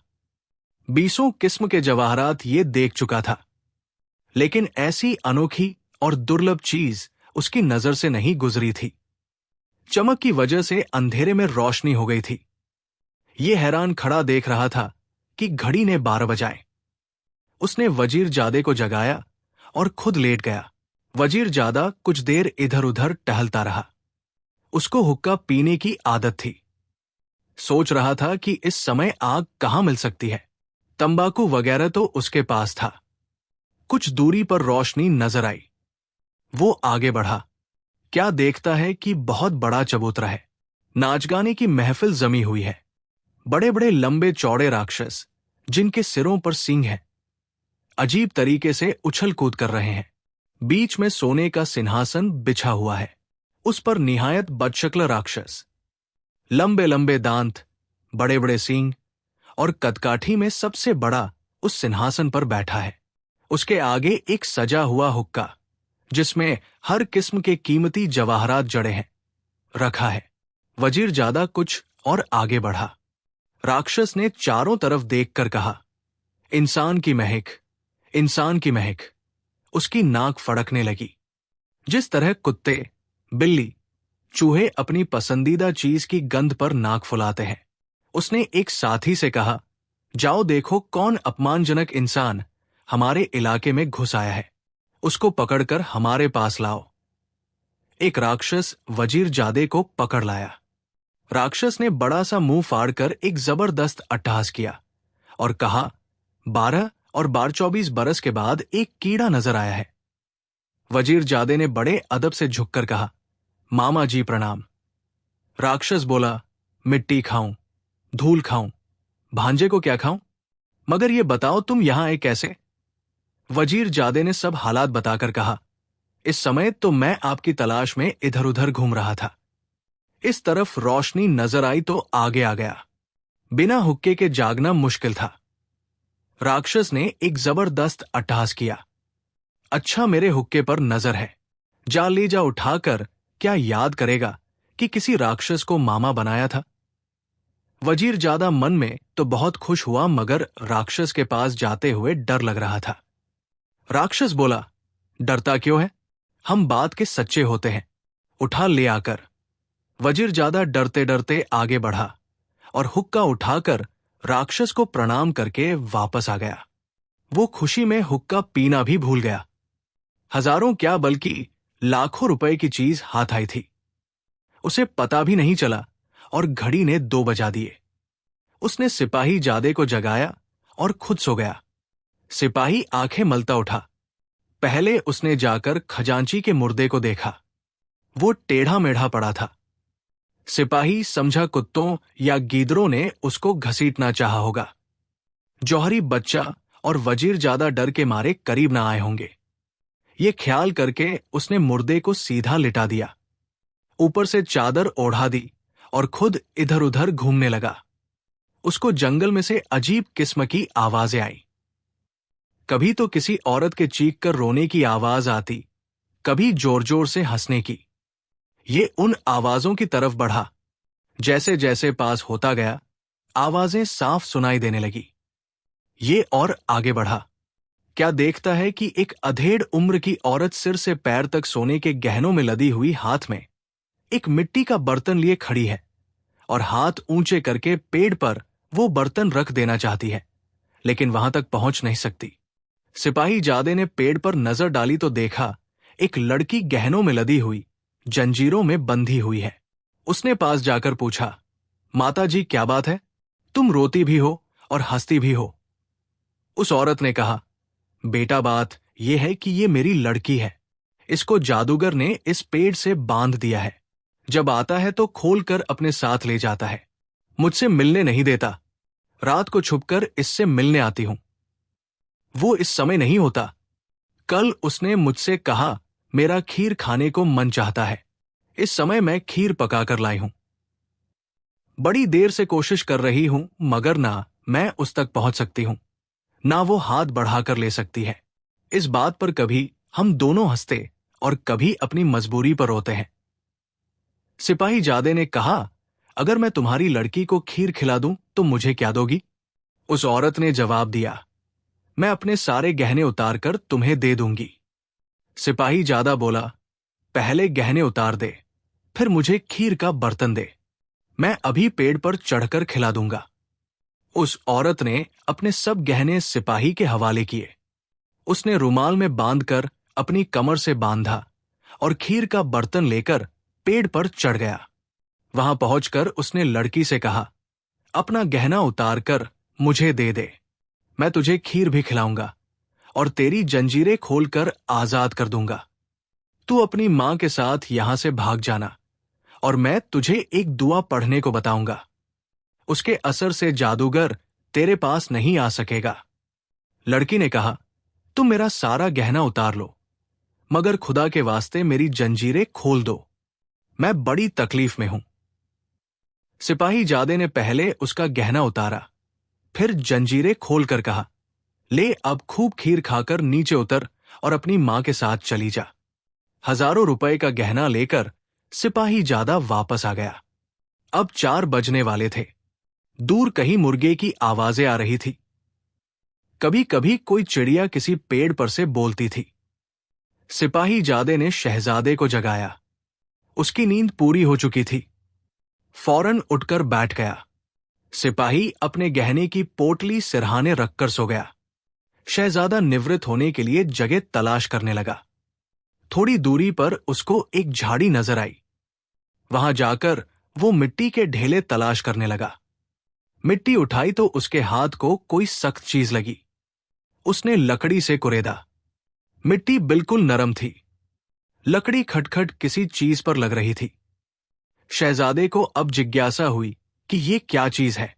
उसने दोनों हाथों से मिट्टी हटानी शुरू की। उसको वहां एक दरवाजा नजर आया। उसने किवाड़ खोलने चाहे, जो बड़ी आसानी से खुल गए। दरवाजे के नीचे सीढ़ियां थी। वो नीचे उतरता चला गया। उसको एक बाग नजर आया। वो और आगे बढ़ा। उसकी आंखें फटी की फटी रह गई। वो हैरान था कि बाग है या स्वर्ग की जमीन उतर आई है। पक्षी सुरीली आवाज में सुबह का गीत गा रहे थे। किसी चिड़िया के सुनहरे पंख और नीला सिर, किसी के चांदी जैसे पंख और लाल सिर, कोई हरे रंग और सुनहरी गर्दन की। इतनी खूबसूरत चिड़िया शहजादे ने अपनी जिंदगी में कभी नहीं देखी थी। पेड़ों के पत्तों की चमक से पन्ना शर्माता था। फूलों की खुशबू लाजवाब थी। शहजादा हैरान होकर चारों तरफ देखता हुआ आगे बढ़ गया। सामने एक भवन नजर आया। दरवाजे दीवार पर जवाहरात जड़े हुए थे। दूर से जगमगा रहा था। उसकी चमक से आंखों में चौंध पैदा होती थी। ये और पास गया। चढ़ने के लिए कई सीढ़ियां थी। भवन के हर दरवाजे पर एक एक सुंदर नौजवान हाथ बांधे नजरें नीची किए खड़ा था। शहजादे के कदमों की आहट सुनकर एक नौजवान नीचे उतर आया और निहायत अदब से कहा, आपको हमारी शहजादी साहिबा ने याद किया है। शहजादा घबरा गया कि अब देखिए क्या मुसीबत आती है। मैं बिना सोचे समझे यहां क्यों आ गया। मगर अब कुछ नहीं हो सकता था। उस जवान के कहने से उसके साथ हो लिया। डरते डरते भवन में दाखिल हुआ। यहां क्या देखता है कि चांदी के सिंहासन पर, जिसमें हीरे और मोती जड़े हैं, एक परी हीरे के पंखों वाली बैठी है। उसकी पोशाक भी सफेद चांदी की तरह चमक रही है और उसके पास में एक परिजाद सुनहरी पोशाक और सुनहरी पंखों का बैठा है। कई परिजाद और परियां हाथ बांधे खड़े हैं। शहजादा जाकर खड़ा हो गया। परी ने शहजादे की तरफ इशारा करके परिजाद से कहा, ये मेरा भाई है, इससे मिलो।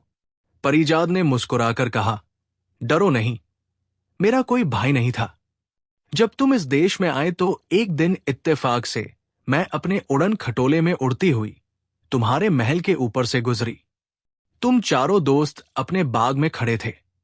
उसी दिन से मैंने तुम्हें अपना भाई बना लिया है। खजांची के मुर्दे पर मेरे भेजे एक राक्षस ने हाथ रख दिया था। इसी वजह से उसका बोझ बढ़ गया था। जब तुम लोग उठाने आए तो उसने हाथ उठा लिया।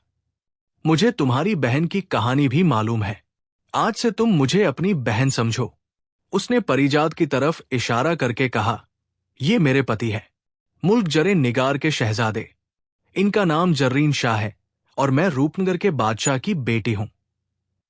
रूपा परी मुझे सब कहते हैं। परिजाद बोला, भाई तुमसे मिलकर बड़ी खुशी हुई। हमने जब से रूपा परी से तुम्हारी तारीफ सुनी थी, तुमसे मिलने की बहुत इच्छा थी। शहजादे के दिल से अब डर निकल गया था। उसने जवाब दिया, ये तो मेरा सौभाग्य है कि शहजादी जैसी प्यार करने वाली बहन मिली और आप जैसे कदरदान भाई मिले। मैं बहुत खुश हूं। रूपा परी ने अपने कर्मचारियों से कहा, हुजूर भाईजान के लिए नाश्ता लाओ। शहजादे ने माफी मांगी कि मेरे दोस्त परेशान होंगे कि मैं कहां गायब हो गया। खजांची के वारिस आ गए होंगे। रूपा परी ने मुस्कुराकर कहा, आपके दोस्त अभी बेखबर सो रहे हैं, आप आराम से नाश्ता कीजिए। शहजादा खामोश हो गया। उसे भूख भी लग रही थी। रात को कुछ भी नहीं खाया था। इसके अलावा ज्यादा मना भी नहीं कर सकता था। उसने सुन रखा था परिजाद तेज स्वभाव के होते हैं। सेवकों ने सिंहासन के पास एक सोने की कुर्सी लाकर शहजादे के लिए मेज लगाई। परियों ने नाश्ता सजा दिया। शहजादा हैरान होकर देखता रहा। विभिन्न किस्म के फल थे। शक्ल सूरत साधारण फूलों जैसी थी, लेकिन आकार बहुत बड़ा था। सेब, संतरे बड़े तरबूज के बराबर, केले लौकी के बराबर, अंगूर का एक एक दाना बड़े अमरूद के बराबर। इसी तरह हर चीज थी। बड़े बर्तनों में विभिन्न किस्म के हलवे, पक्षियों का भुना हुआ मांस, बकरी के बराबर मुर्गी और मुर्गी के बराबर बटेर। शहजादा हैरत से देखता रहा। रूपा परी ने कहा, भाईजान शुरू कीजिए, आप तो संकोच कर रहे हैं। शहजादे ने दोनों पति पत्नी का शुक्रिया अदा किया और जाने के लिए खड़ा हो गया। रूपा परी ने हंसकर कहा, आप जाएंगे किस रास्ते से?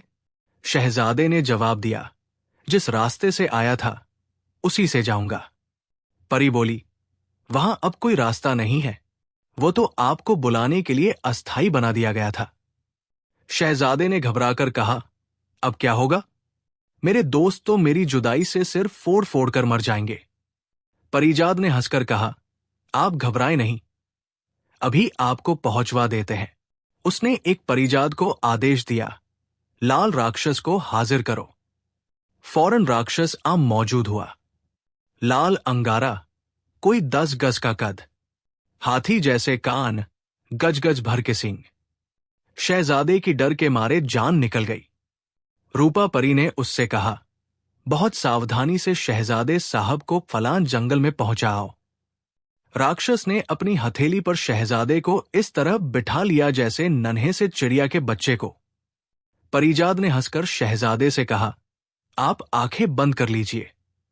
शहजादा उस वक्त उन लोगों के हाथों में कठपुतली बना हुआ था। सारी बहादुरी गायब हो गई थी। जल्दी से आंखें बंद कर ली। उसको महसूस हुआ कि आसमान पर जा रहा हूं। एक पल के लिए उसका दिल रुकने लगा, मगर फौरन ही जमीन पर पैर लग गए। उसने डरते डरते आंखें खोली तो वही श्मशान था। उसके तीनों दोस्त बेखबर पड़े सो रहे थे। अभी रोशनी नहीं हुई थी। वो हैरान था कि ये क्या जादू है। मैं घंटों वहां बैठा और खाया पिया, बातें की, मगर इस वक्त पेट भी खाली है। भूख महसूस हो रही है। वक्त भी ज्यादा नहीं बीता। शायद मैंने सपना देखा था, मगर मैं तो पूरी नींद सोकर उठा था और अपने होश की हालत में झाड़ी के पीछे गया था। वहां मैंने लकड़ी से मिट्टी कुरेदी तो दरवाजा दिखा था। शहजादा टहलता रहा और सोचता रहा। रूपा परी की दी हुई चूड़ी उसकी जेब में मौजूद थी। 1 घंटे के बाद रोशनी हुई। उसने अपने दोस्तों को जगाया। वजीरजादे के पास बड़ा सा सजा हुआ हुक्का रखा हुआ था। देखकर तीनों दोस्तों ने आश्चर्य से पूछा, ये कहां से ले आया? वजीरजादे ने कहा, घर चलकर बताऊंगा। उसी वक्त खजांची के रिश्तेदार और शहर के सैकड़ों आदमी आ गए। जौहरी बच्चे को डर हुआ कि अब ये लोग मुर्दे को नहलाएंगे तो उसकी जांग चीरी हुई देखेंगे, मगर वो लोग इस कदर डरे हुए थे कि उसको हाथ तक नहीं लगाया। चिता तैयार करके 3.5 यार से कहा, ये अर्थी उठाकर चिता तक पहुंचा दो। उन चारों ने जवाब दिया, अगर बादशाह सलामत आदेश दे देंगे तो हम करने को तैयार हैं। तुम्हारे कहने से मुर्दा नहीं उठाएंगे। तुम जानो, तुम्हारा काम जाने। चाहे जलाओ, चाहे जंगली जानवरों को खिला दो, हमारा काम खत्म हुआ। खजांची के रिश्तेदारों ने एक व्यक्ति को वजीर के पास भेजा। वो पहले ही उन चारों से जलता था।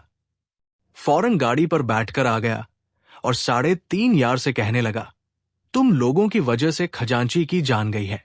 तुमको इसका पूरा काम करना पड़ेगा। शहजादे को गुस्सा आ गया। उसने कहा, हमें बादशाह ने अपने साथियों में जगह दी है, मुर्दे ढोने के लिए नहीं रखा। हम नहीं जानते थे तुम लोगों के दिल इस कदर छोटे हैं कि 1.25 लाख स्वर्ण मुद्राएं निकल जाने से तुम्हारा खजांची मर जाएगा। क्या तुम्हारे बादशाह के खजाने में सिर्फ यही मुद्राएं थी? हम तो इतनी मुद्राओं को ठोकर मारते हैं और अभी तुम्हारी मुद्राएं वापस किए देते हैं, बल्कि 2 लाख स्वर्ण मुद्राएं आपके खजाने की मदद के लिए और दे सकते हैं। हमने तो आपके बादशाह की विनती पर उनकी मदद कर दी थी। वो इस कदर परेशान थे कि अपनी बहन की शादी की बात हार चुके हैं। अगर वो खुद आकर हमारे साथ मुर्दे को उठाएं तो हम तैयार हैं। वजीरजादा, जौहरी का बच्चा और सिपाही जादे ने भी हाँ में हाँ मिलाई, मगर वो अपने मन में हैरान थे कि शहजादे को क्या हो गया है। ये इतना अकड़ क्यों रहा है? वेतन की मुद्राएं भी वापस करने को तैयार है। 2 लाख मुद्राएं खजाने को देने को कह रहा है। अब धूप काफी चढ़ाई थी। वजीर ने सोचा, अगर अपनी तरफ से इन लोगों को सख्ती से आदेश दूंगा तो बादशाह सलामत नाराज होंगे। ये चारों उनके प्रिय हैं। उसी वक्त बादशाह के पास आदमी दौड़ा गया। उसने जाकर तमाम हाल बता दिया। बादशाह फौरन घोड़े पर सवार होकर आए। शहर के हजारों आदमी 3.5 यार को घेरे खड़े थे। बादशाह को देखते ही इधर उधर हो गए। 3.5 यार ने आगे बढ़कर निहायत अदब से बादशाह को सलाम किया और कहा, हुजूर, अब हमारा काम खत्म हो गया, हमें घर जाने की अनुमति दी जाए। तमाम रात जंगली कुत्तों और भेड़ियों का मुकाबला किया है, 1 मिनट के लिए नहीं सोए। बादशाह ने चारों की पीठ थपथपाकर कहा, वास्तव में तुम लोगों ने बड़ी बहादुरी का काम किया है। खजांची के रिश्तेदार बड़े बुजदिल और डरपोक हैं।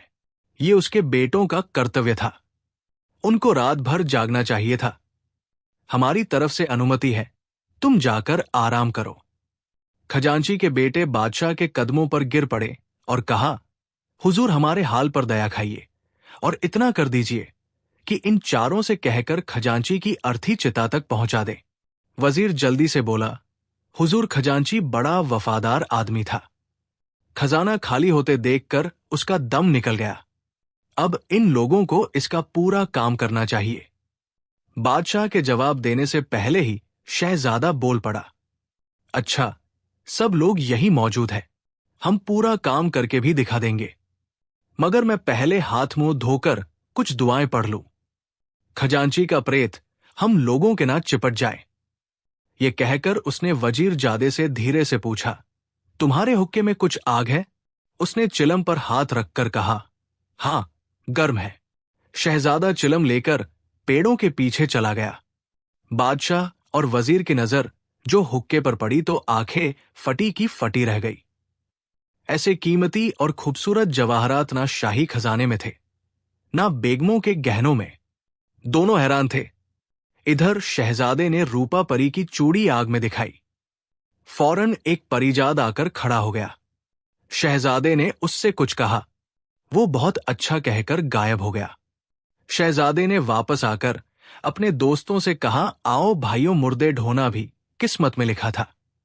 चारों बड़ी तेजी से खजांची के मुर्दे के पास आए और चाहते थे कि अर्थी को उठाएं, मगर वो खुद ब खुद ऊंची होनी शुरू हो गई और देखते ही देखते ऊंचे पेड़ों से ऊंची हो गई।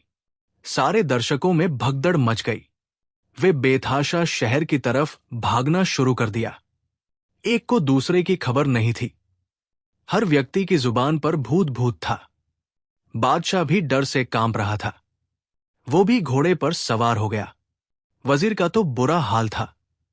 सारे शरीर में कंपकंपी सी छा गई थी। वो जल्दी से अपनी गाड़ी में सवार हो गया। 3.5 यार ने आगे बढ़कर उसका हाथ पकड़ लिया। आप कहां भागे जा रहे हैं? क्या हमारी जान मुफ्त की है? अगर हमें खबर होती कि आपके शहर में विदेशियों के साथ ऐसी बदसलूकी की जाती है और शरीफ आदमियों का इस कदर अपमान होता है, तो हम किसी दूसरे देश में चले जाते। हमें क्या खबर थी कि आप सब लोग इस कदर बुजदिल हैं।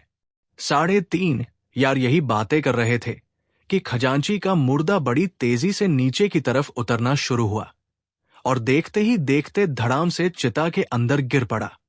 उसके गिरने का धमाका इस कदर जोर का था कि जमीन हिल गई।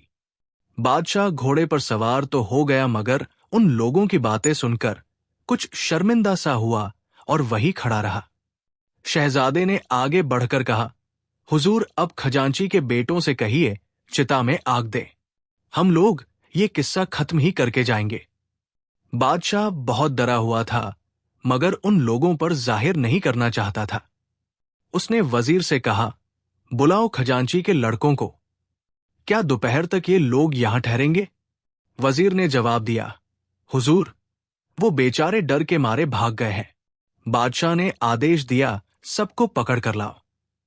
अभी सिपाही जाने भी ना पाए थे कि चिता से धुआं उठना शुरू हुआ और देखते ही देखते आग की लपटें भड़कने लगी, जो देखते ही देखते पूरे श्मशान में फैल गई। जो लोग बाकी रह गए थे वो भी सिर पर पैर रखकर भागे। शहजादे ने अपने बर्तन में पानी लेकर छींटे मारने शुरू किए। आग बुझती चली गई, यहां तक कि खजांची की चिता राख के ढेर में बदल गई। बादशाह, वजीर और कुछ सिपाही दूर से खड़े हुए देख रहे थे। 3.5 यार ने पास आकर बादशाह से कहा, हुजूर, अब सब काम खत्म हो गया। हमें घर जाने की अनुमति है या नहीं? बादशाह इस अजीबोगरीब घटना से हैरान था। उसने कहा, बेशक तुम लोग जाओ, मगर दरबार में जरूर आना। सिपाही जादे ने हाथ जोड़कर कहा, हुजूर, दरबार में हम लोग खुद हाजिर होंगे।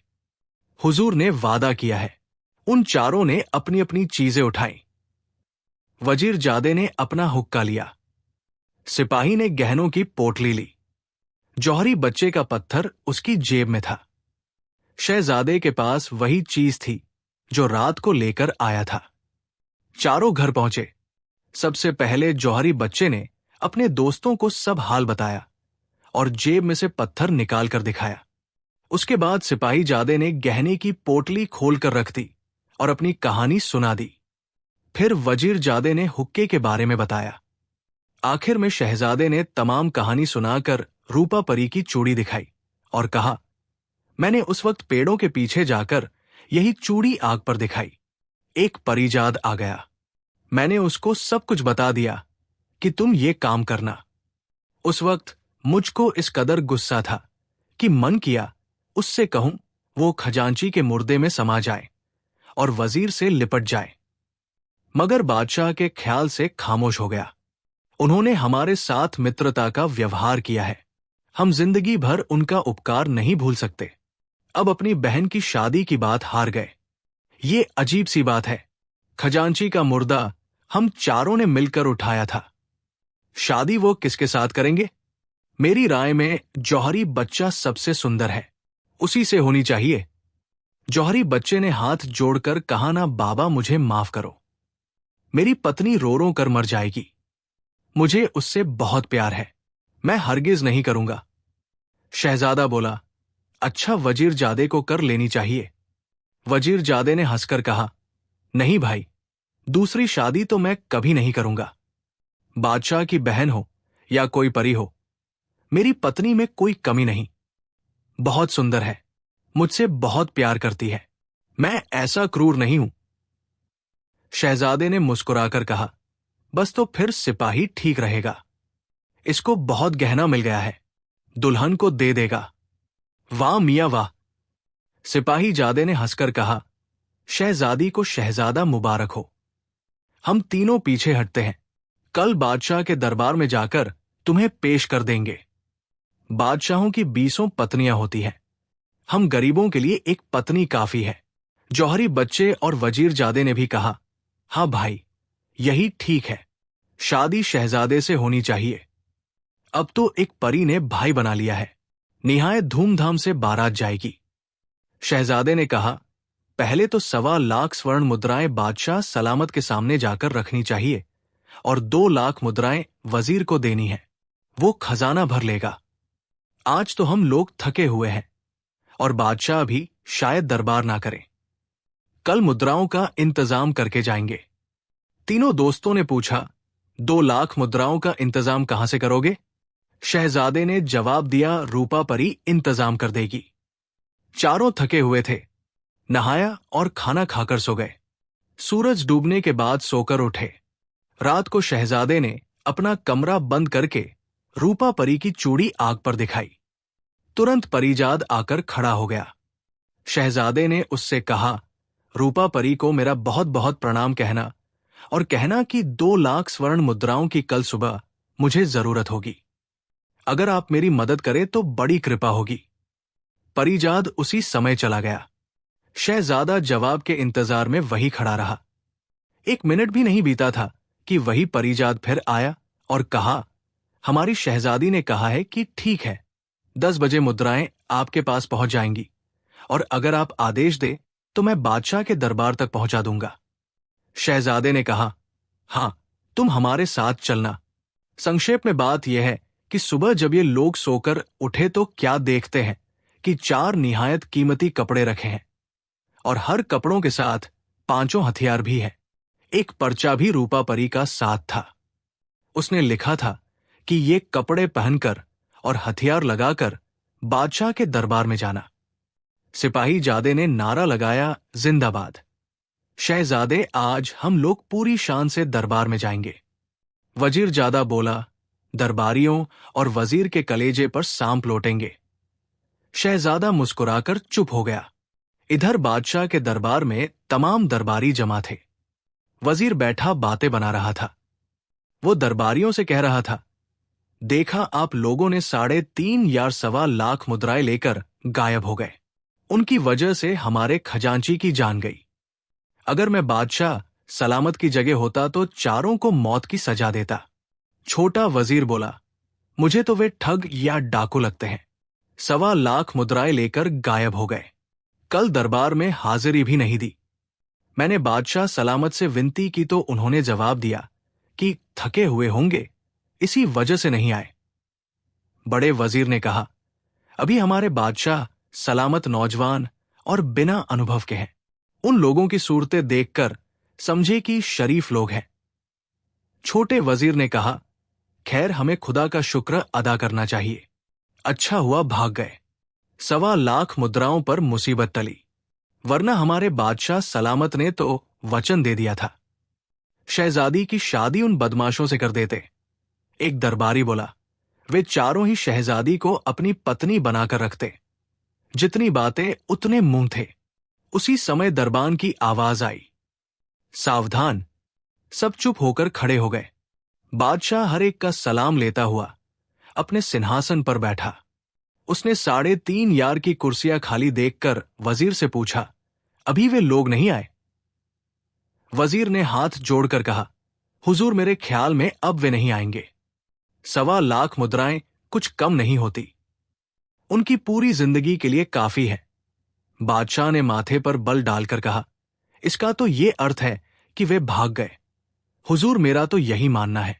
अच्छा तो कोतवाल से कहो कि तुरंत हथियारबंद सिपाहियों को लेकर जाएं और जहां कहीं वे चारों मिले उनकी मुश्कें बांधकर हाजिर करे। कोतवाल दरबार में मौजूद था। उसी समय खड़ा हो गया। वजीर और दरबारी अपने मन में खुश थे। अभी कोतवाल जाने भी नहीं पाया था कि शहजादा, वजीरजादा, जौहरी बच्चा और सिपाही कीमती कपड़े पहने, हथियार सजाए बड़े शान से दरबार में आए और बहुत अदब से बादशाह को सलाम करके अपनी अपनी जगह पर बैठ गए। बादशाह ने वजीर की तरफ गुस्से से देखा और 3.5 यार से मुखातिब होकर हालचाल पूछने लगा। बड़े वजीर ने छोटे वजीर से कहा, यह सारी शान 1.25 लाख मुद्राओं की है। कल पूरा दिन इसी तैयारी में लगे रहे होंगे। छोटा वजीर बोला, मगर इतने कीमती रत्न जड़े छोटे चाकू तो हमारे बादशाह के शस्त्रागार में भी नहीं है। ये लोग इसी तरह की बातें कर रहे थे कि क्या देखते हैं कि एक बहुत ही विशाल शरीर वाला हबशी गुलाम 3 बड़े बड़े थैले कंधे पर रखे बिना डरे दरबार में आया। उसका चेहरा इस कदर डरावना था कि तमाम दरबारी सहम गए। उसने एक थैला धीरे से बादशाह के सिंहासन के पास रख दिया और दूसरे थैले वजीर के पास पटक कर वापस चला गया। शहजादे ने खड़े होकर बादशाह से कहा, ये 1.25 लाख मुद्राएं हैं जो परसों हमें वेतन के रूप में मिली थी, और इनके निकल जाने से आपका खजाना खाली हो गया था और खजांची मर गया था। बादशाह हैरानी से सुनता रहा और फिर शहजादे से कहा, हमें हुजूर और जहांपनाह नहीं बल्कि आप कहा करो। फिर वजीरजादे ने खड़े होकर वजीर से कहा, ये 2 लाख मुद्राएं आपके खजाने के लिए हम दान के रूप में देते हैं। उस समय पूरा दरबार और बादशाह सन्नाटे में थे। सिपाही जादे ने खड़े होकर बादशाह से कहा, हुजूर जो वचन आप आम जनता के सामने हार चुके हैं, अब उसको पूरा करने की कोशिश कीजिए और शादी के लिए कोई तारीख तय कर दीजिए। बादशाह ने थोड़ी देर की चुप्पी के बाद कहा, मैं अपने वचन से नहीं पीछे हटूंगा। आप लोग निश्चिंत रहिए, लेकिन ये मुद्राएं जो आपने वापस की हैं, इसमें मेरा अपमान है। मैंने आप लोगों से वादा किया था कि 1.25 लाख मुद्राएं हर महीने आपको मिला करेंगी। आप इनको वापस क्यों कर रहे हैं? वजीरजादा बोला, हुजूर गुस्ताखी माफ। पहले महीने के वेतन पर हुजूर के खजांची के दिल की धड़कन बंद हो गई। दूसरे महीने में प्रधानमंत्री अल्लाह को प्यारे हो जाते और इसी तरह हुजूर के तमाम दरबारी एक एक करके खत्म हो जाते। शहजादा बोला, बादशाह सलामत, अपमान तो आपके प्रधानमंत्री ने हमारा किया है। आपके यहां आकर हमें मुर्दे ढोने पड़े। पूरी रात श्मशान में हमने पहरेदारी की। हम यहां सैर सपाटे के विचार से आए थे। आपकी उदारता और कृपा की वजह से हमने 1 महीना बिताया। 1.25 मुद्राओं की तो हमें जरूरत नहीं थी। अगर खजांची न मरता तब भी हम ये मुद्राएं वापस कर देते। हमने आपके प्रधानमंत्री की कड़वी बातें चुपचाप बर्दाश्त कर ली। अगर मेरे देश का वजीर होता तो मैं इसकी जुबान गले से खींच लेता। ये कैसा वजीर है जिसे इंसान की पहचान नहीं। बादशाह और तमाम दरबारियों को जैसे सांप सूंघ गया था। किसी के मुंह से एक शब्द नहीं निकला। सिपाही जादे ने शहजादे को उसकी जगह पर बिठाकर बादशाह से कहा, हुजूर, हमारे शहजादे फलाम फला देश के होने वाले राजा है। हमारे बादशाह सलामत का साम्राज्य दूर दूर तक फैला हुआ है। शायद हुजूर को भी पता हो। सिपाही जादे के मुंह से ये बातें सुनकर वजीर का चेहरा पीला पड़ गया और तमाम दरबारी सन्नाटे में आ गए, क्योंकि यहां का बादशाह शहजादे के बाप के मुकाबले बहुत छोटे राज्य का मालिक था। बादशाह तुरंत सिंहासन के नीचे उतर आया और शहजादे का हाथ पकड़कर कहा, आप मेरे साथ सिंहासन पर बैठिए और जो घटनाएं अनजाने में हो चुकी है उनके लिए मैं माफी चाहता हूं। शहजादे ने बादशाह का हाथ पकड़कर उसको सिंहासन पर बिठाते हुए कहा, आपका सिंहासन आपको मुबारक रहे। हमें आपसे कोई शिकायत नहीं, बल्कि अनजाने में आपने हमारे साथ भाई जैसा व्यवहार किया है। हम आपके आभारी हैं। हालांकि आपके प्रधानमंत्री अभी थोड़ी देर पहले कह रहे थे कि चारों को फांसी की सजा होनी चाहिए थी। हमें ठग और डाकू का नाम मिला था, क्योंकि 1.25 लाख मुद्राएं लेकर भाग गए थे। आपके दरबारी हमें बदमाश कह रहे थे। इनका मानना था कि हम चारों खुदा न खास्ता शहजादी यानी आपकी बहन को अपनी पत्नी बनाकर रखेंगे। मगर हम आपको भरोसा दिलाते हैं कि हम चारों में से किसी एक की भी इच्छा नहीं है कि आपकी बहन के साथ शादी करें। इस समय हम आपसे विदा लेने आए हैं। शहजादा चुप हो गया। बादशाह को अपने वजीरों और दरबारियों पर बहुत गुस्सा आया। उसने उन सबको खड़ा करके कहा, तुम लोग इन चारों के कदमों पर गिरकर माफी मांगो। अगर इन लोगों ने माफ कर दिया तो हमारे यहां रह सकते हो, वरना इसी समय शहर से बाहर कर दिए जाओगे। तमाम दरबारी और वजीर उन चारों के कदमों में गिरने के लिए आगे बढ़े। उन्होंने रोक दिया और कहा, हमने माफ किया, आप लोग अपनी अपनी जगह बैठ जाएं। चारों ये कहकर खड़े हो गए। बादशाह भी खड़ा हो गया। उसने शहजादे का हाथ पकड़ लिया और कहा, मैं आप लोगों से प्रार्थना करता हूं कि आप यहां से ना जाएं। पहले अनजाने में आपको मैंने साथियों की हैसियत से रखा था। आज से आप मेरे भाई बनकर रहेंगे। अगर आप लोग चले गए तो मुझे बहुत दुख होगा और मैं आपसे कसम खाकर कहता हूं, इस समय जितने लोग दरबार में बैठे हैं सबके सिर कटवा दूंगा। वजीर जादा बोला, बादशाह सलामत, हम लोग उपकार भूलने वाले नहीं हैं। आपकी खुशी हमें हर तरह मंजूर है।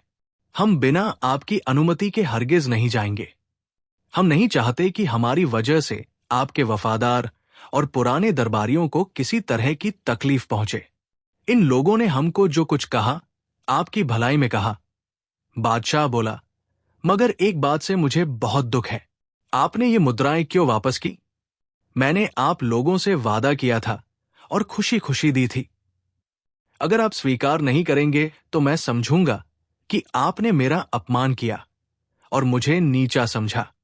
शहजादा बोला, अगर आपका यह विचार है तो हम आपकी दी हुई 1.25 लाख मुद्राएं वापस ले जाते हैं, मगर हमारी खुशी भी आपको स्वीकार करनी पड़ेगी।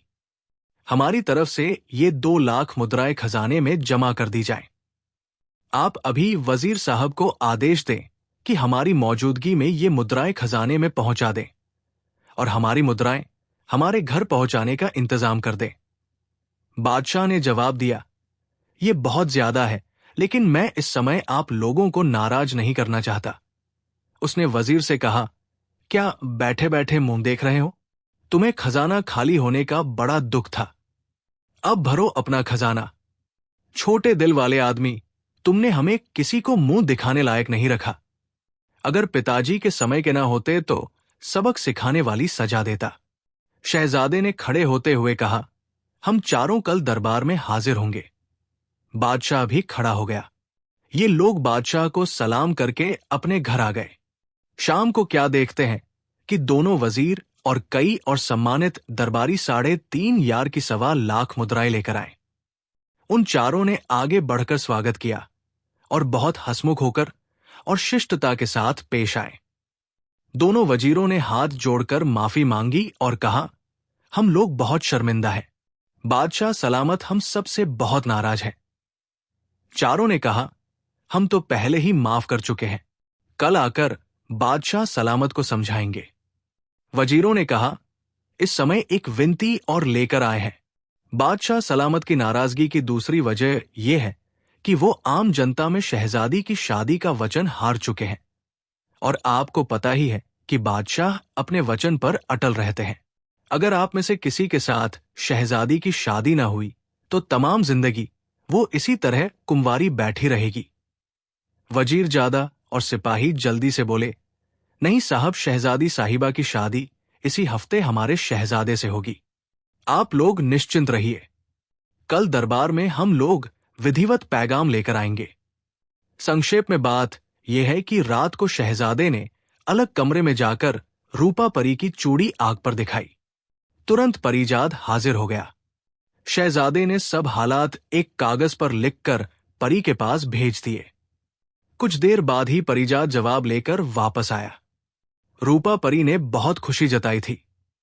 उसने लिखा था, शादी का तमाम इंतजाम मैं करूंगी, आप कुछ चिंता ना करें और बादशाह के दरबार में खाली हाथ शहजादी का प्रस्ताव लेकर ना जाएं। मैं एक हार और एक अंगूठी भेजती हूं, आप सगाई के नाम से दीजिएगा। कल रात को मैं सवारी भेजूंगी, आप मेरे पास आएं। आमने सामने बातचीत होगी, खाना यही हमारे साथ खाएं। दूसरे दिन ये चारों बादशाह के दरबार में पहुंचे। इधर उधर की बातें करने के बाद वजीर जादे, सिपाही जादे और जौहरी बच्चे ने बादशाह से कहा, हुजूर, इस समय हम याद दिलाने के लिए आए हैं। आपने शहजादी साहिबा की शादी का वचन दिया था। हम चाहते हैं आप हमारे शहजादे के साथ उनकी शादी कर दें। बादशाह अपने मन में खुश हुआ। उसने कहा, मैं तो वचन दे चुका हूं, मुझे कोई इनकार नहीं। वजीर जादे ने खड़े होकर हीरों का हार और अंगूठी बादशाह को देते हुए कहा, ये मामूली चीजें शहजादी साहिबा की सेवा में हम सब की तरफ से सगाई का उपहार है। बादशाह हैरान था कि इन परदेशी लोगों के पास ये सब चीजें कहां से आई। वजीर और दरबारी कीमती हार देखकर दंग रह गए। सबने हाथों हाथ लेकर देखा और बहुत तारीफ की। वजीर जादे ने कहा, हम चाहते हैं कि एक हफ्ते के अंदर शादी हो जाए। बादशाह तो चुप रहा, लेकिन वजीर बोला, कम से कम 15 दिन की आप हमें मोहलत दीजिए। हमारे बादशाह सलामत शहजादी साहिबा के भाई हैं। अगर साधारण तरीके से शादी करेंगे तो जनता पर खराब असर पड़ेगा और खुद शहजादी साहिबा के मन में भी विचार आएगा कि अगर उनके पिता जीवित होते तो धूमधाम से शादी होती। वजीर जादा बोला, हमें आपकी खुशी हर तरह से मंजूर है। जो तारीख बादशाह सलामत ठीक समझे तय कर दें, हमें कोई आपत्ति नहीं। उधर बादशाह के यहां तैयारियां होने लगी। इधर रूपा ने शहजादे से कह दिया कि मैं खुद अपनी परियों को लेकर मनुष्य के भेष में चलूंगी। आप बादशाह के यहां कहलवा दीजिएगा। मैंने अपनी बहन को बुला लिया है। इसके अलावा परी ने अपने आदमियों को आदेश दिया कि शहर के बाहर फलाम फला मकान पर एक हफ्ते के अंदर अंदर महल तैयार हो जाए। अब कहानी खत्म होने वाली है। शहजादे की बारात इस कदर धूमधाम से गई कि देखने वाले दंग रह गए। सैकड़ों परिजाद चमकीले कपड़ों में साथ थे। उनका रूप रंग देखकर लोगों की आंखें फटी की फटी रह गई। यही हाल महल के अंदर था। परियों के कपड़े और गहने देखकर सबकी आंखों में चौंध आ रही थी। शहजादी के कपड़ों का जोड़ा और चढ़ावे के गहने ऐसे थे कि कभी किसी ने नहीं देखे थे। शादी की रस्म के बाद दुल्हन विदा होकर नए महल में आ गई। रूपा परी और उसके साथ की परियां कुछ देर रुककर वापस चली गई। अब महल में सिर्फ शहजादी के साथ की दाई और सेविकाएं रह गई। दुल्हन हैरान थी कि ये कैसी शहजादे की बहन थी जो इसी समय चली गई। 2-4 दिन तो वो चुप रही, मगर मन नहीं माना। आखिर एक दिन शहजादे से पूछ ही लिया। उसने सब हाल बताकर हिदायत दे दी कि किसी से जिक्र ना करना। संक्षेप में 6 महीने हंसी खुशी बीत गए। एक दिन रूपा परी ने शहजादे को बुलाकर कहा, अब आपको अपने देश जाना चाहिए। आपके यहां लड़का पैदा हुआ है। आपके पिता आपके दुख में एकांत में रहने लगे हैं। यही हाल आपके प्रधानमंत्री का है। वे भी अपने बेटे के दुख में घर से बाहर कदम नहीं निकालते। छोटा वजीर सब कुछ अपनी मर्जी से कर रहा है। जनता बेकाबू और विद्रोही हो रही है। अगर कुछ दिन यही हाल रहा तो आपके राज्य पर कोई दूसरा कब्जा कर लेगा। शहजादे ने जवाब दिया, हम लोग खुद अपने देश जाने के लिए बेताब हैं, मगर मजबूर हैं। पिताजी ने हमें शहर से निकाल दिया था। हमारे आत्मसम्मान की मांग है कि हम बिना बुलाए नहीं जाएंगे। परी ने कहा, इसकी तरकीब यह है कि आप अपने देश की सीमा से कुछ दूरी पर जाकर पड़ाव डालें। यहां के बादशाह से कहकर कुछ फौज साथ लें और कुछ दिन वहां रुकें। आपके रुकने की सूचना आपके पिता तक पहुंचेगी। अगर वे आपको बुलाना चाहेंगे और अनुमति दे देंगे तो आप चले जाइएगा, वरना वापस आ जाइएगा। शहजादे ने परी की राय से सहमति जताई और दूसरे दिन बादशाह से अपने देश जाने की अनुमति मांगी। उसे क्या आपत्ति हो सकती थी? पैदल फौज और घुड़सवार दस्ते भेजने के लिए दिए। बोझ ढोने के ऊंट और खच्चर, सेवक सेविकाएं और पूरा अमला मिलाकर कोई 1000 आदमियों का काफिला रवाना हुआ। लगातार यात्रा करते हुए 8 दिन का रास्ता 15 दिन में तय किया। क्योंकि शहजादी साथ थी, उसके आराम के ख्याल से पड़ाव पर ज्यादा रुकते थे। जब शहजादे के बाप की सीमा आ गई तो पड़ाव डाल दिया। तंबू लग गए, जंगल में रौनक हो गई। दूसरे दिन गुप्तचरों ने वजीर को जाकर सूचना दी। उसने बादशाह सलामत को खबर पहुंचाई कि किसी दूसरे देश के राजा की सेना सीमा पर आकर रुकी है। बादशाह ने बड़े वजीर को बुलाकर कहा, तुम दूत भेजकर पता करो वे लोग किस इरादे से आए हैं। हमें खुद तो अब राज्य की इच्छा नहीं रही, मगर शहजादे के यहां जो लड़का पैदा हो गया है उसका अधिकार भी नहीं छीनना चाहते। तुम दूत के साथ छोटे वजीर को भी भेजना। वजीर प्रणाम करके खड़ा हो गया।